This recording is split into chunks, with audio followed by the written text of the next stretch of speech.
Hello friends, welcome back to Veranda IAS spectrum modern India series.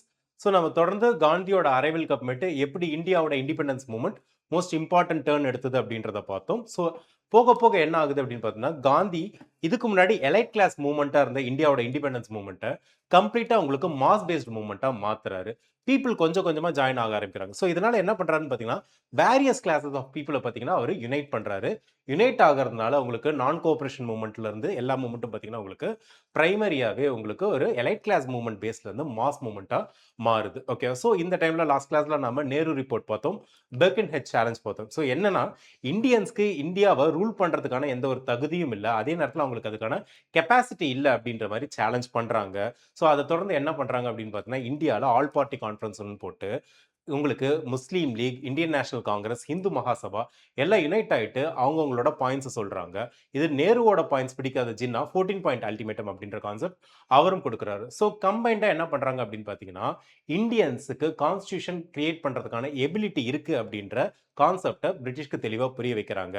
இதே டைம்ல தான் இந்தியாவோட யங் பிளட்டா இருந்த ஜவஹர்லால் நேரு, நேதாஜி சுபாஷ் சந்திர போஸ் எல்லாம் பார்த்தீங்கன்னா, பிரிட்டிஷ் கிட்ட இந்த மாதிரி டொமினியன் ஸ்டேட்டஸ் கேட்கறது, கான்ஸ்டியூஷனல் ரைட் கேட்கறதுலாம் சரி கிடையாது, கம்ப்ளீட் இண்டிபெண்டன்ஸ் கேட்கணும் அப்படின்றாங்க. பட் இனிஷியல் பீரியட்ல இந்த யங் சோஷியலிஸ்ட் கிளாஸ் ஆஃப் காங்கிரஸ்மென்க்கு யாரு, ஜவஹர்லால் நேரு, சுபாஷ் சந்திர போஸ் இவங்களுக்கு அந்த டைம்ல காங்கிரஸ்குள்ளார அந்த அளவுக்கு வரவேற்பு இல்லை. பட் யங்ஸ்டர்ஸ் கிட்ட நிறையவே வரவேற்பு இருந்தது. ஓகே, ஸோ இந்த டைம்ல என்ன ஆகுது அப்படின்னு பார்க்குறோம்.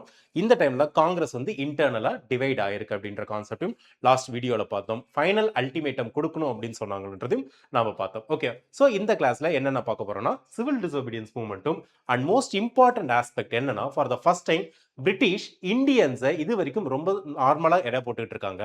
இப்ப அவங்களோட பவர் தெரியுது. அதனால தான் ஃபார் த ஃபர்ஸ்ட் டைம் என்ன ஆகுதுன்னா, இந்த long history of British occupation of India இந்தியன்ஸை சமமா கருதணும் அப்படின்ற ஒரு மென்டாலிட்டி, ஈக்குவலா பேசுற மாதிரியான ஒரு சுச்சுவேஷன் வருது. அதுதான் ரவுண்ட் டேபிள் கான்ஃபரன்ஸ். ஜென்ரலா ஹிஸ்டரி நல்லா படிச்சவங்களே என்ன நினைச்சிட்டு இருந்தாங்கன்னா, 3 டிஃபரெண்ட் ரவுண்ட் டேபிள் கான்ஃபரன்ஸ் நடந்தது அப்படின்ட்டு. ஆக்சுவலா இல்ல. என்னன்னா, ஒரே ரவுண்ட் டேபிள் கான்ஃபரன்ஸ் தான் 3 டிஃபரெண்ட் சினாரியோல நடந்தது, 3 டிஃபரெண்ட் பீரியட்ல நடந்தது. So it is a single round table conference which has happened in 3 different period. Okay, please understand that. And இந்த டைம்ல தான் பாத்தீங்கன்னா பிரிட்டிஷ் ராஜ்ன்றது பாயிண்ட் ஆஃப் நோ ரிட்டர்ன் அப்படின்ற ஒரு ஸ்டேட்டஸ்க்கு போயிடுச்சு.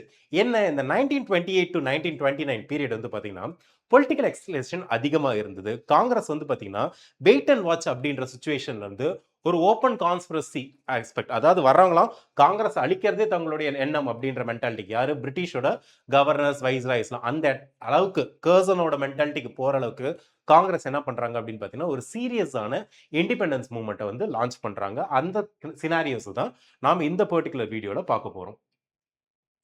So ultimately Calcutta session 1928. ஓகேவா? ஸோ 1 இயர் அல்டிமேட்டம் போடுறாங்க. என்ன, காங்கிரஸ் பார்த்தீங்கன்னா இன்டர்னலா டிவைடா இருந்தது. எதுக்காக? ஓல்ட் காட், ஓகே, யாரு, Gandhi, Motilal Nehru, okay, CR Das already இறந்துட்டாரு. இவங்கெல்லாம் என்ன பண்றாங்கன்னா, பிரிட்டிஷ்க்கு இன்னொரு சான்ஸ் கொடுத்து பார்க்கலாம், எதுக்கு, டொமினியன் ஸ்டேட்டஸ் கேட்டு பார்க்கலாம் அப்படின்றாங்க. பட் நான் அதே நேரத்தில் யங் பிளட்டா இருந்த நேதாஜி சுபாஷ் Chandra Bose, Jawaharlal Nehru, Satyamurthy, okay, from Tamil Nadu, S சத்யமூர்த்தின்னுவாங்க, வெரி இம்பார்ட்டன்ட் காங்கிரஸ் லீடர். இவங்க எல்லாம் பண்றாங்கன்னா, பூர்ண ஸ்வராஜை தவிர வேற எதுவுமே வேணாம் அப்படின்னு சொல்லிட்டு ரொம்ப சீரியஸா இருக்காங்க. ஸோ இந்த டைம்ல தான் காந்தி என்ன பண்றாருன்னா, ஒரு காம்ப்ரமைஸ் போறாரு. கவர்மெண்ட்டுக்கு 1 இயர் கிரேஸ் பீரியட் தராரு. இது இனிஷியலா 2 இயர்ஸா இருந்தது. பட் ஆனா 1 இயரா மாத்துறாங்க. எதுக்காகனா, பிரிட்டிஷ் கவர்மெண்ட் டொமினியன் ஸ்டேட்டஸை இந்தியன்ஸ்க்கு கொடுக்கணும் அப்படின்னு சொல்றாங்க. பட் பிரிட்டிஷ் இதுக்கு அக்செப்ட் பண்ணிக்கலனா, எந்த டேட்டுக்குள்ளார, டிசம்பர் 31 1929 காங்கிரஸ் சிவில் டிசோபீடியன்ஸ் மூவ்மெண்ட்டை கம்ப்ளீட் இண்டிபெண்டன்ஸ் டிமாண்ட் பண்ணி லான்ச் பண்ணும் அப்படின்னு சொல்றாங்க. ஓகேங்களா? ஸோ இது 1929ல இயர் ரொம்ப இம்பார்ட்டன்டான இயர். இந்தியன் ஹிஸ்டரியை மாத்தி போட்ட இயர்னு சொல்லலாம். ஜாலியன் வாலாபாக் மசாக்கருக்கு அடுத்து இந்தியன் ஹிஸ்டரியில ரொம்ப சீரியஸான ஒரு இயர் அப்படின்னு சொன்னா இந்த 1929 சொல்லலாம். ஏன்னா நிறைய விஷயம் நடந்தது. ஓகேங்களா? நாட் ஜஸ்ட் உங்களுக்கு லாகூர் இது மட்டும் கிடையாது. ஓகே, லாகூர் அசம்பிளி மட்டும் கிடையாது, நிறைய இஷ்யூஸ் இருந்தது. ஓகேங்களா? For example Meerut conspiracy case, ஓகேங்களா, லேபர் அண்ட் கம்யூனிஸ்ட் லீடர்ஸ் எல்லாத்தையும் பார்த்தீங்கன்னா கம்ப்ளீட்டா இது பண்ணாங்க, கிராக் டவுன் பண்ணாங்க. நான் உங்களுக்கு ஆல்ரெடி சொல்லியிருக்கேன், பிரிட்டிஷ் இந்தியாவோட டாமினன்ஸ்ன்றது அல்டிமேட்லி ஒரு கேபிட்டலிஸ்ட் மென்டாலிட்டியோட ரிசம்பிளன்ஸ் தான். அவங்களுக்கு அல்டிமேட் எனிமின்னு அவங்க கன்சிடர் பண்ணது கம்யூனிஸ்ட் மென்டாலிட்டியை தான். ஸோ இந்தியாவில் லேபர் பார்ட்டிஸையும் சரி, கம்யூனிஸ்ட் ஐடியாலஜி அண்ட் கம்யூனிஸ்ட் லீடர்ஸையும் பார்த்தீங்கன்னா இந்த 1929ல மீரட் கான்ஸ்பிரசி கேஸ் மூலமா நிறைய கிராக் டவுன் பண்ணாங்க. அந்த இதே இயர்ல தான் பகத்சிங் அண்ட் பதுகேஸ்வர் தத் உங்களுக்கு labour code and public safety பில்க்கு அகெயின்ஸ்டா அசம்பிளி பாம்பிங் பண்ணாங்க. இர்வின்ஸ் டிக்ளரேஷன் அக்டோபர் 1929 அப்ப லார்ட் இர்வின் என்ன பண்றாருன்னா மறுபடியும் வந்துட்டு டொமினியன் ஸ்டேட்டஸ் தான் பிரிட்டிஷோட அல்டிமேட் கோல். பட் இதுக்கு டைம் லைனை சொல்லாம போறாரு. ஏன்னா இது பார்த்தீங்கன்னா அல்டிமேட்டா ஒரு வேகான ஸ்டேட்மெண்டா தான் இருந்தது. அகெயின் 1909ல 1919ல ஃபாலோ பண்ண அதே கேரட் அண்ட் ஸ்டிக் பாலிசி தான் அப்படின்றத இந்த மாடர்ன் நேஷனலிஸ்ட் அண்டர்ஸ்டாண்ட் பண்ணிட்டாங்க. இப்போ கேரட் தர மாதிரி தந்து பின்னாடி ஸ்டிக்கை யூஸ் பண்ணுவாங்க அப்படின்றது அவங்களுக்கு தெளிவாகவே தெரிஞ்சது. அந்த most important of all Delhi manifesto என்ன அப்படின்னு பார்த்தீங்கன்னா, national leaders of India round table conference attend பண்ணுறதுக்கு நிறைய கண்டிஷன் செட் பண்ணுறாங்க. பர்டிகுலராக பார்த்தீங்கன்னா உங்களுக்கு ரவுண்ட் டேபிள் கான்ஃபரன்ஸ்ன்றது ஒரு கான்ஸ்டியூண்ட் அசம்பிளி மாதிரி ஓகே ஃபங்க்ஷன் ஆகணும். அண்ட் தென் அது முடிஞ்ச உடனே இமீடியட்டா டொமினியன் ஸ்டேட்டஸ் தரணும் அப்படின்னு சொல்லிட்டு ஃபிக்ஸ் பண்றாங்க. இதுதான் Delhi manifesto. But lord Irwin viceroy of India at that time இந்த 3 டேர்ம்ஸையும் பார்த்தீங்கன்னா டிசம்பர் 1929 அப்ப ரிஜெக்ட் பண்ணிடுறாரு. ஓகே, ஸோ அல்டிமேட்லி என்ன ஆகுதுன்னு பார்த்தீங்கன்னா லாகூர் session 1929 this is the dawn of Purna Swaraj complete independence. ஓகேங்களா? ஸோ டெல்லி மேனிஃபெஸ்டோவை ரிஜெக்ட் பண்ணியாச்சு. அல்டிமேட்டம் எக்ஸ்பயர் ஆயிடுச்சு. 1 இயர் அல்டிமேட்டம் கொடுத்திருந்தாங்க, அதுவும் எக்ஸ்பயர் ஆயிடுச்சு. ஓகேங்களா? ஸோ லாகூர் செஷன் ஜவஹர்லால் நேரு ப்ரிசைட் பண்றாரு, யங் பர்சன். ஓகேவா? ஸோ அவங்க கையில் எந்த கட்சி உங்ககிட்ட கொடுத்துட்றேன் அப்படின்னு சொல்லிட்டு ஜவஹர்லால் நேரு கிட்ட காந்தியை சொல்றாரு. And it has become the most historic meeting of Congress history. என்னென்ன அப்படின்னு பார்த்தீங்கன்னா key decisions. What are the key decisions taken at லாகூர் அப்படின்னா first Purna Swaraj resolution. Look at the picture. Nehru. Okay, so Nehru complete independence தான் பார்த்தீங்கன்னா காங்கிரஸோட ஒன் அண்ட் ஒன்லி கோல் அப்படின்னு சொல்றாரு. Next boycott. Upcoming round table கான்ஃபரன்ஸை கம்ப்ளீட்டா பாய்காட் பண்ணுன்றாங்க. And what is the action? Congress working committee was authorised to launch civil disobedience including the non-payment of taxes. Listen, the word is very very clear here. You are supposed to understand it very clearly. Civil disobedience, not criminal disobedience. What is civil disobedience அப்படின்னா civil லா எல்லாத்தையும் disobey பண்ணணும். கவர்மெண்டோட British கவர்மெண்டோட civil லா எல்லாத்தையும் disobey பண்ணணும், accept பண்ணிக்க கூடாது. Most importantly கவர்மெண்டோட எக்கனாமிக் அத்தாரிட்டியான டாக்ஸஸை பே பண்ணவே கூடாது. we should not pay the taxes for the government. And most importantly, all the members of legislature, central as well as state, okay, who are Indians were asked to resign in protest. So British கவர்மெண்ட்டுக்கு நம்ம கொடுக்குற எல்லா சப்போர்ட்டையும் stop பண்ணும். Already உங்களுக்கு சொல்லியிருக்கேன்ல, நான் cooperation மூவ்மெண்ட்ல Gandhi ஒரு விஷயம் தெளிவா சொன்னாரு. 4 வருஷம் தொடர்ந்து பிரிட்டிஷ் கவர்மெண்ட்டுக்கு கொடுக்க வேண்டிய எல்லா சப்போர்ட்டையும் ஸ்டாப் பண்ணுங்க, ஆட்டோமேட்டிக்கா பிரிட்டிஷ் இந்த கண்ட்ரியை விட்டு நான் வெளியில துரத்துறேன் அப்படின்னு சொன்னாரு. ஓகே, பட் நான் கோஆபரேஷன் மூவ்மெண்ட் கம்ப்ளீட்டா சக்சஸ்ஃபுல்லா போகல. ஓகேவா? காரணம் சௌரி சௌரா இன்சிடென்ட். ஸோ அதனாலதான் என்ன ஆகுதுன்னு பார்த்தீங்கன்னா அந்த கான்செப்டை சிவில் டிசோபீடியன்ஸ் மூவ்மெண்ட்ல புஷ் பண்றாங்க. All the members of the legislatures who were elected or selected from India were asked to resign, and it has happened. Okay, and ultimately January 26, 1930 இந்தியாவோட ஃபர்ஸ்ட் இண்டிபெண்டன்ஸ் டேவா கண்ட்ரி ஃபுல்லா celebrate பண்ணுங்க அப்படின்னு சொல்லிட்டு சொல்றாங்க. And it was celebrated. தமிழ்ல கூட ஆடுவோமே பல்லு பாடுவோமே ஆனந்த சுதந்திரம் அடைந்து விட்டோம் அப்படின்னு ஒரு பாட்டு எழுதியிருப்பாங்களே. எதுக்காகனா இந்த டேவை சிக்னிஃபை பண்றதுக்காக தான். இண்டிபெண்டன்ஸ் வாங்குறதுக்கு முன்னாடி எதுக்காக ஆடுவோமே பல்லு பாடுவோமே ஆனந்த சுதந்திரம் அடைந்து விட்டோம் அப்படின்னு பாட்டு எழுதியிருக்காங்கன்னு யோசிச்சு பார்த்தீங்களா? இண்டிபெண்டன்ஸ் டே அப்படின்னு சொல்லிட்டு ஜனவரி 26, 1930 செலிப்ரேட் பண்றாங்க. அண்ட் மோஸ்ட் இம்பார்ட்டன்ட் திங், இந்த ஜனவரி 26 தான் 1947 வரைக்கும் இண்டிபெண்டன்ஸ் டேவா இந்தியன் நேஷனல்ஸ் செலிப்ரேட் பண்ணிட்டு இருந்தாங்க. உங்களுக்கு கான்ஸ்டியூஷனை நவம்பர் 26, 1949 கம்ப்ளீட் பண்ணியாச்சு. ஓகே, அடாப்ட் பண்ணியாச்சு, எனாக்ட் பண்ணியாச்சு. பட் பவருக்கு வந்தது ஜனவரி 26, 1915 சொல்லுவாங்க. அதை தான் நம்ம ரிபப்ளிக் டேவா செலிப்ரேட் பண்றோம். எதுக்காகனா இந்த ஜனவரி 26 is historically important and significant to Indian national movement. So இதை அப்படியே மறந்துடக்கூடாது. அதனால தான் என்ன சொல்றாங்க, இந்த ஜனவரி 26 ஆஃப்டர் இண்டிபெண்டன்ஸ் அட்டைன்ட் நம்ம இத்தனை நாளா இதுதானே இண்டிபெண்டன்ஸ் டேவா செலிப்ரேட் பண்ணிட்டு இருந்தோம். ஸோ அதை மறக்கக்கூடாது. அதனால அதை நம்மளோட ரிபப்ளிக் டேவா செலிப்ரேட் பண்ணலாம் அப்படின்னு சொல்லிட்டு போஸ்ட் இண்டிபெண்டன்ஸ்ல ஒரு ரெசல்யூஷன் பாஸ் பண்றாங்க. Don't forget it, it is very very important. So December 31st, 1929 midnight on Ravi river. ஓகேங்களா? So moment of high drama என்ன ஆகுது அப்படின்னு பார்த்தீங்கன்னா, banks of river Ravi, Jawaharlal Nehru hoisted the tricolor flag of freedom. ஓகேங்களா? And most importantly the slogan of Inqilab Zindabad echoed everywhere. Inqilab Zindabad எல்லாமே சொல்றாங்க. ஓகேங்களா. And most importantly இது ஒரு சிக்னல் கொடுக்குது. என்ன அப்படின்னு பார்த்தீங்கன்னா, era of petitions over, era of revolution has begun. Inquilab ஜிந்தாபாத்னா லாங் லிவ் ரெவல்யூஷன் அப்படின்னு அர்த்தம். ஸோ தெளிவாக சொல்றாங்க, இனிமேட்டு பிரிட்டிஷ் கவர்மெண்ட்ட பெட்டிஷன்லாம் கொடுத்துட்டு இருக்க மாட்டோம், ரெவல்யூஷன் மட்டும்தான் எங்களுடைய ஒரே வழி அப்படின்றத இந்த பர்டிகுலர் மீட்டிங்ல தெளிவாகவே காட்டுறாங்க. Okay, that is the most important thing. Okay, so let's see the continuation. Calcutta session December 1928 அப்ப நடக்குது. 1 year ultimatum for dominion status தராங்க. Irwin declaration has happened on October 1929. Vague promise of dominion status without no timeline. Dominion status தரன்னு சொல்ல, dominion status தரத பத்தி சொல்றோம் அப்படின்றாங்க, எப்பன்றத பத்தி சொல்லவே இல்லை.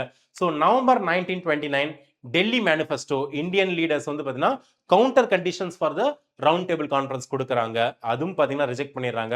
ஸோ அதனால தான் லாகூர் செஷன் டிசம்பர் 1929 அப்போ நடக்குது. டிக்ளரேஷன் ஆஃப் பூர்ண ஸ்வராஜ பாஸ் பண்றாங்க. And the decision to launch civil disobedience movement was also passed in this particular meeting. And on December 31st 1929, okay, the flag was hoisted by none other than, okay, Jawaharlal Nehru. Okay, it showed the symbolic start of the struggle for total freedom. Okay, so Lahore was the declaration of independence for India. Okay, ராகுல் declaration of independence for India அப்படின்றது ஜனவரி 26 இந்த first independence டேவா celebrate பண்றாங்க. இதுதான் லேட்டரா பார்த்தீங்கன்னா உங்களுக்கு republic டேவா செலிப்ரேட் பண்றாங்க. அண்ட் மோஸ்ட் இம்பார்ட்டன்ட்லி காங்கிரஸ் வந்து ஒரு சிக்னல் கொடுத்துட்டாங்க. என்னது? They no longer recognise British sovereignty. Okay, நேருவோட பிரசிடென்சி அப்படின்றது யூத் பவரோட பிகினிங் அப்படின்றதையும் தெளிவா சொல்றாங்க. அண்ட் மோஸ்ட் இம்பார்ட்டன்ட்லி இந்த யூத் எல்லாம் நார்மலா இல்ல, they have been radicalised by the Simon Commission. ஓகேங்களா, கொதிச்சு எழுந்திருக்காங்க. ஸோ இந்த ஸ்டேஜ் தான் காந்திக்கு தேவைப்பட்டது. எதுக்காக? ஒரு ஸ்பார்க்குக்காக. எதுக்காக? மாசஸை இக்னைட் பண்றதுக்காக. அவர் ஒரு விஷயத்த அண்டர்ஸ்டாண்ட் பண்ணிட்டார். அவருக்கு தேவைப்பட்டது ஒரு சின்ன ஸ்பார்க் தான். அந்த ஸ்பார்க் என்ன அப்படின்னு பார்த்தீங்கன்னா சால்ட், உப்பு. ஓகே, உப்பு பிரிட்டிஷ் தெரியாம வரி விதிச்ச ஒரு விஷயம். ஏன்னா கிட்டத்தட்ட 100 இயர்ஸ்க்கு மேல, believe it or not, once upon a time British try to build a wall in between India, fence in between India. Okay, அதாவது பெனின்சுலார் இந்தியாவுக்கும், ஓகே, உங்களுக்கு நார்தர்ன் இந்தியாவுக்கும் நடுவில் ஒரு வால் பில்ட் பண்ண ட்ரை பண்ணாங்க. எதுக்காகனா உப்பு இருக்கு இல்லை, ஏன்னா உப்பு இல்லாமல் கண்டிப்பாக உங்களால் வாழ முடியாது. மற்ற கமாடிட்டிஸ் கூட உங்களுக்கு அவாய்ட் பண்ணிடலாம், அரிசி இல்லையா, கோதுமை அந்த மாதிரி ஏதாச்சும் சொல்லலாம். பட் உப்பு இல்லைன்னா இது பண்ணணும். ஸோ உப்பை பெனின்சுலார் இந்தியாவிலேருந்து மேலே கொண்டு போகாமல் இருக்கிறதுக்காக ஒரு கிரேட் வால்லாம், கிரேட் ஃபென்ஸ் எல்லாம் பில்ட் பண்ண ட்ரை பண்ணியிருந்தாங்க. இது 1850s 60s அந்த பீரியடில் நடந்துட்டு இருந்தது. ஸோ அகெயின் உங்களுக்கு ஃபர்ஸ்ட் வேர்ல்டு வார்னால நடந்த எக்கனாமிக் லாஸஸை ரீகெயின் பண்றதுக்காக தான் உங்களுக்கு நிறைய டாக்ஸ் போடுறாங்க. ஓகேவா? ஸோ அதுல most important thing salt tax. Okay, அந்த சால்ட்டை தான் காந்தி அவரோட பிரைமரி வெப்பனா எடுக்கிறாரு. Okay, so independence pledge of January 26, 1930, one of the most powerful, okay, incident of Indian freedom struggle. Okay, இது வந்து பாத்தீங்கன்னா ஒரு லிஸ்ட் ஆஃப் கிரீவன்சஸ் கிடையாது. Okay, 150 years of British rule. ஓகேங்களா, ஒரு 4 ஸ்பெசிபிக் டைமென்ஷன்ஸை ஃபோக்கஸ் பண்ணியிருக்கேன். என்னது? Economic, political, cultural and spiritual aspect of Indians. இது எல்லாத்தையும், ஓகேங்களா, அஃபெக்ட் பண்ணியிருந்தது. ஓகே, அண்ட் மோஸ்ட் இம்பார்ட்டன்ட்லி இந்த இண்டிபெண்டன்ஸ் பிளெட்ஜ் ஆஃப் 1926 அப்படின்றது, ஓகேவா, உங்களுக்கு எந்த அளவுக்கு டிசைன் பண்ணியிருந்தாங்கன்னா, ஒரு இன்டலெக்சுவலாலையும் அண்டர்ஸ்டாண்ட் பண்ணிக்க முடியும், ஒரு ஃபார்மர் இன் அ ரிமோட் வில்லேஜ் அவங்களாலையும் அண்டர்ஸ்டாண்ட் பண்ணிக்க முடியும் அப்படின்றதுல தெளிவா இருந்தது. ஓகேங்களா, ஸோ பிரிட்டிஷ் கிரியேட் பண்ண அந்த ரூயின் அப்படின்றது 4 டைமென்ஷன்ஸ்ல இருந்தது. 4 டைமென்ஷன்ஸ்ல இருந்தது. இந்த இண்டிபெண்டன்ஸ் பிளெட்ஜை டிராஃப்ட் பண்ணது காந்தி, டிராஃப்ட் பண்ணது மகாத்மா காந்தி. ஸோ இந்த பிளெட்ஜில் சிஸ்டமேட்டிக்கா எக்ஸ்பிளைன் பண்ணியிருக்காங்க எப்படி பிரிட்டிஷோட கனெக்ஷன் அப்படின்றது severe, it should be severed immediately. பிரிட்டிஷோட கனெக்ஷன் இந்தியால இருந்து பிரிச்சு எடுக்கணும் அப்படின்றத ரொம்ப தெளிவா சொல்லியிருந்தாங்க. First economic ruin, economic ruin. Okay, yeah, so economic ruin என்னன்னு பார்த்தீங்கன்னா, high revenue, excessive land taxes that bled the Indian peasantry. இந்தியாவில் இருக்க விவசாயிகள் கிட்ட இருந்து கண்டபடி காசை உறிஞ்சிக்கிட்டு இருந்தாங்க. ரெண்டாவது டி இண்டஸ்ட்ரியலைசேஷன். ஓகேங்களா, so village industries, handloom industries, இது எல்லாத்தையும் பார்த்தீங்கன்னா டெஸ்ட்ராய் பண்ணிடுச்சு பிரிட்டிஷோட இந்த 150 இயர் ரூல். அதுக்கு எந்த ஒரு ஆல்டர்னேட்டிவுமே கொடுக்கல. அந்த நெக்ஸ்ட் பார்த்தீங்கன்னா financial manipulation, manipulation of customs duty and currency exchange rate. ஓகேங்களா, ஸோ இதெல்லாம் பார்த்தீங்கன்னா பிரிட்டிஷோட ட்ரேடுக்கு தான் எப்பயுமே ஃபேவரபிளா இருந்தது, இந்தியன்ஸோட இன்ட்ரெஸ்ட்டுக்கு ஃபேவரபிளாவே இல்லை. Next second point is political ruin. Okay, denial of rights. என்னது? Suppression of free speech, okay, அந்த ரைட் டு ஃபார்ம் அசோசியேஷன் எதுவுமே இந்தியன்ஸ்க்கு இல்லை. அட்மினிஸ்ட்ரேட்டிவ் ஸ்டாக்னேஷன்ஸ் இருந்தது. இந்தியன்ஸை ஹை ஆஃபீஸர்ஸ்லேருந்து வெளியில தான் வச்சுருந்தாங்க. அண்ட் மோஸ்ட் இம்பார்ட்டன்ட்லி இந்தியாவில் இருக்க அட்மினிஸ்ட்ரேட்டிவ் டேலண்ட்டை யூஸ் பண்ணிக்கவே இல்லை. ஸோ அல்டிமேட்லி இது ஒரு பெரிய இஷ்யூவாகவே இருந்தது. Third, cultural ruin of India. Okay, so western education system அப்படின்றது பார்த்தீங்கன்னா இந்தியன்ஸை அவங்களோட ட்ரெடிஷ்னல் மூரிங்ஸ் அண்ட் ஹெரிட்டேஜ்ல இருந்து பிரித்து எடுக்கிறதுக்கான ஒரு டூலாக தான் பிரிட்டிஷ் யூஸ் பண்ணாங்க அப்படின்றாங்க. அண்ட் மோஸ்ட் இம்பார்ட்டன்ட்லி ஒரு கிளாஸ் ஆஃப் இந்தியன்ஸை கிரியேட் பண்ணியிருக்காங்க. ஓகே, நான் உங்களுக்கு எஜுகேஷனல் ரிஃபார்ம்ஸ் பற்றி பேசுகிறப்ப சொல்லியிருந்தேன். The British wanted to create Indians by look but British by thought அப்படின்றது தான் எஜுகேஷன் சிஸ்டமோட பேஸாகவே இருந்தது. Okay, so a class of people were created whom were alienated from their own culture. And fourth is spiritual ruin. Okay, so disarmament அப்படின்னா இந்த arms act வந்து என்ன பண்ணாங்கன்னா இந்தியன்ஸ் கிட்ட இருந்து எல்லா ஆர்ம்ஸையும் எடுத்துடணும். ஸோ இதை இந்தியன்ஸ் என்னவா பார்த்தாங்கன்னா the British wanted to make a nation which is unmanly அப்படின்னு நினைச்சாங்க. அண்ட் அவங்களோட சொந்த ஹானரை கூட டிஃபெண்ட் பண்றதுக்கான எபிலிட்டி இல்லாத ஒரு இந்தியன்ஸை பிரிட்டிஷ் கிரியேட் பண்றாங்க அப்படின்னு நினைச்சாங்க. இதைத்தான் காந்தி என்ன சொல்றாருன்னா spiritual death of India spiritual death of India அப்படின்றாங்க. ஓகேங்களா. அண்ட் அல்டிமேட்லி ஒரு moral argument, a crime against God அப்படின்றாங்க. என்ன அப்படின்னு பார்த்தீங்கன்னா இந்த பிளெட்ஜ், இண்டிபெண்டன்ஸ் டே பிளெட்ஜ் அப்படின்றது இந்த ஸ்ட்ரகிளை ஒரு ஹையர் மாரல் பிளேனுக்கு கொண்டு போகுது. ஓகேங்களா. அண்ட் மோஸ்ட் இம்பார்ட்டன்ட்லி இந்த இன்ஹியூமன் ரூல் ஆஃப் பிரிட்டிஷ்ன்றது ஒரு பொலிட்டிக்கல் மிஸ்டேக் மட்டும் கிடையாது, but a crime against man and God அப்படின்னு சொல்றாங்க. ஸோ இந்த டேர்ம் அப்படின்றது இந்த மூமெண்ட்டுக்கு ஒரு ரிலீஜியஸ் அண்ட் எத்திக்கல் சாங்டிட்டியை கொடுத்தது. அண்ட் மோஸ்ட் இம்பார்ட்டன்ட்லி இது இந்தியன் மாசஸ் நடுவில் ஒரு ப்ராப்பரான ரெசனேஷனையும் கொடுத்தது. நிறைய பேருக்கு இந்த கான்செப்ட் பிடிச்சிருந்தது, அதனால ஃபாலோ பண்ண ஆரம்பிச்சாங்க. What are the methodology of the struggle? ஓகேங்களா. இந்த பிளெட்ஜ் பார்த்தீங்கன்னா independence pledge drafted by Gandhi வெறும் கம்ப்ளைண்ட் மட்டும் பண்ணல, பட் ஒரு ரோட் மேப் ஃபார் ஆக்ஷனை கொடுத்தது. First, withdrawal of association, ending voluntary cooperation with the government. Second is civil disobedience, preparing for the final step, non-payment of taxes. எங்க அடிச்சா வலிக்குண்டு காந்திக்கு தெளிவா தெரிஞ்சது, அதனால தான் அவர் என்ன பண்றாருன்னா பேமெண்ட் ஆஃப் டாக்ஸஸை கட் பண்ணுன்றாரு. Next, strict discipline, following the instruction of Congress to ensure the struggle remained non-violent and unified. Okay, so most importantly Chauri Chaura இன்சிடென்ட்னால நான் கோஆபரேஷன் மூவ்மெண்ட் எந்த அளவுக்கு டேமேஜ் ஆனிச்சு நம்ம எல்லாத்துக்கும் தெரியும். பட் அதே மாதிரி இது ஆகக்கூடாது. அதனால இந்த மூவ்மெண்ட் அப்படின்றது கடைசி வரைக்கும், சிவில் டிசோபீடியன்ஸ் மூவ்மெண்ட்ன்றது கடைசி வரைக்கும் நான் வயலண்டாகவும் யூனிஃபைடாகவும் இருக்கணும் அப்படின்றதுல ரொம்ப ஸ்ட்ராங்கா இருக்காங்க. ஓகேங்களா. ஸோ எக்கனாமிக் ரூயின் என்னது? Manipulation of currency, exchange rate ஹையா இருந்தது, லேண்ட் ரெவன்யூ ஹையா இருந்தது. Political ruin, killing of administrative talent of Indian and denial of free association. Cultural ruin, education system என்ன ஆகுதுன்னு பார்த்தீங்கன்னா இந்தியன்ஸை அவங்களோட ட்ரெடிஷ்னல் ரூட்ஸ்ல இருந்து ஏலியனேட் பண்ணுது. And then spiritual ruin, disarmament making the Indian population unmanly அப்படின்னு consider பண்ணாங்க. காந்தியும் இதை ரொம்ப ஸ்ட்ராங்கா சப்போர்ட் பண்ணாரு. ஓகே, அண்ட் ஆக்ஷன் பிளான் என்ன? Civil disobedience and non payment of taxes. Civil disobedience and non payment of taxes தான் இதோட அல்டிமேட் ஆக்ஷனா இருந்தது. ஓகேவா. ஸோ ஜனவரி 26, 1930ன்றது the day of moral sovereignty of the British ended அப்படின்னு சொல்லுவாங்க. Okay, moral sovereignty of the British ended in India அப்படின்னு சொல்லுவாங்க. என்ன அப்படின்னு பார்த்தீங்கன்னா இந்த பிளெட்ஜை லோக்கல் லாங்குவேஜஸ்ல பிரிண்ட் பண்ணி தௌசண்ட்ஸ் ஆஃப் வில்லேஜஸ்க்கு சப்ளை பண்ணாங்க. ஓகேங்களா. அண்ட் காங்கிரஸ் இதன் மூலமா சக்சஸ்ஃபுல்லா பிரிட்டிஷ் ரூலை டீலெஜிட்டமைஸ் பண்றாங்க.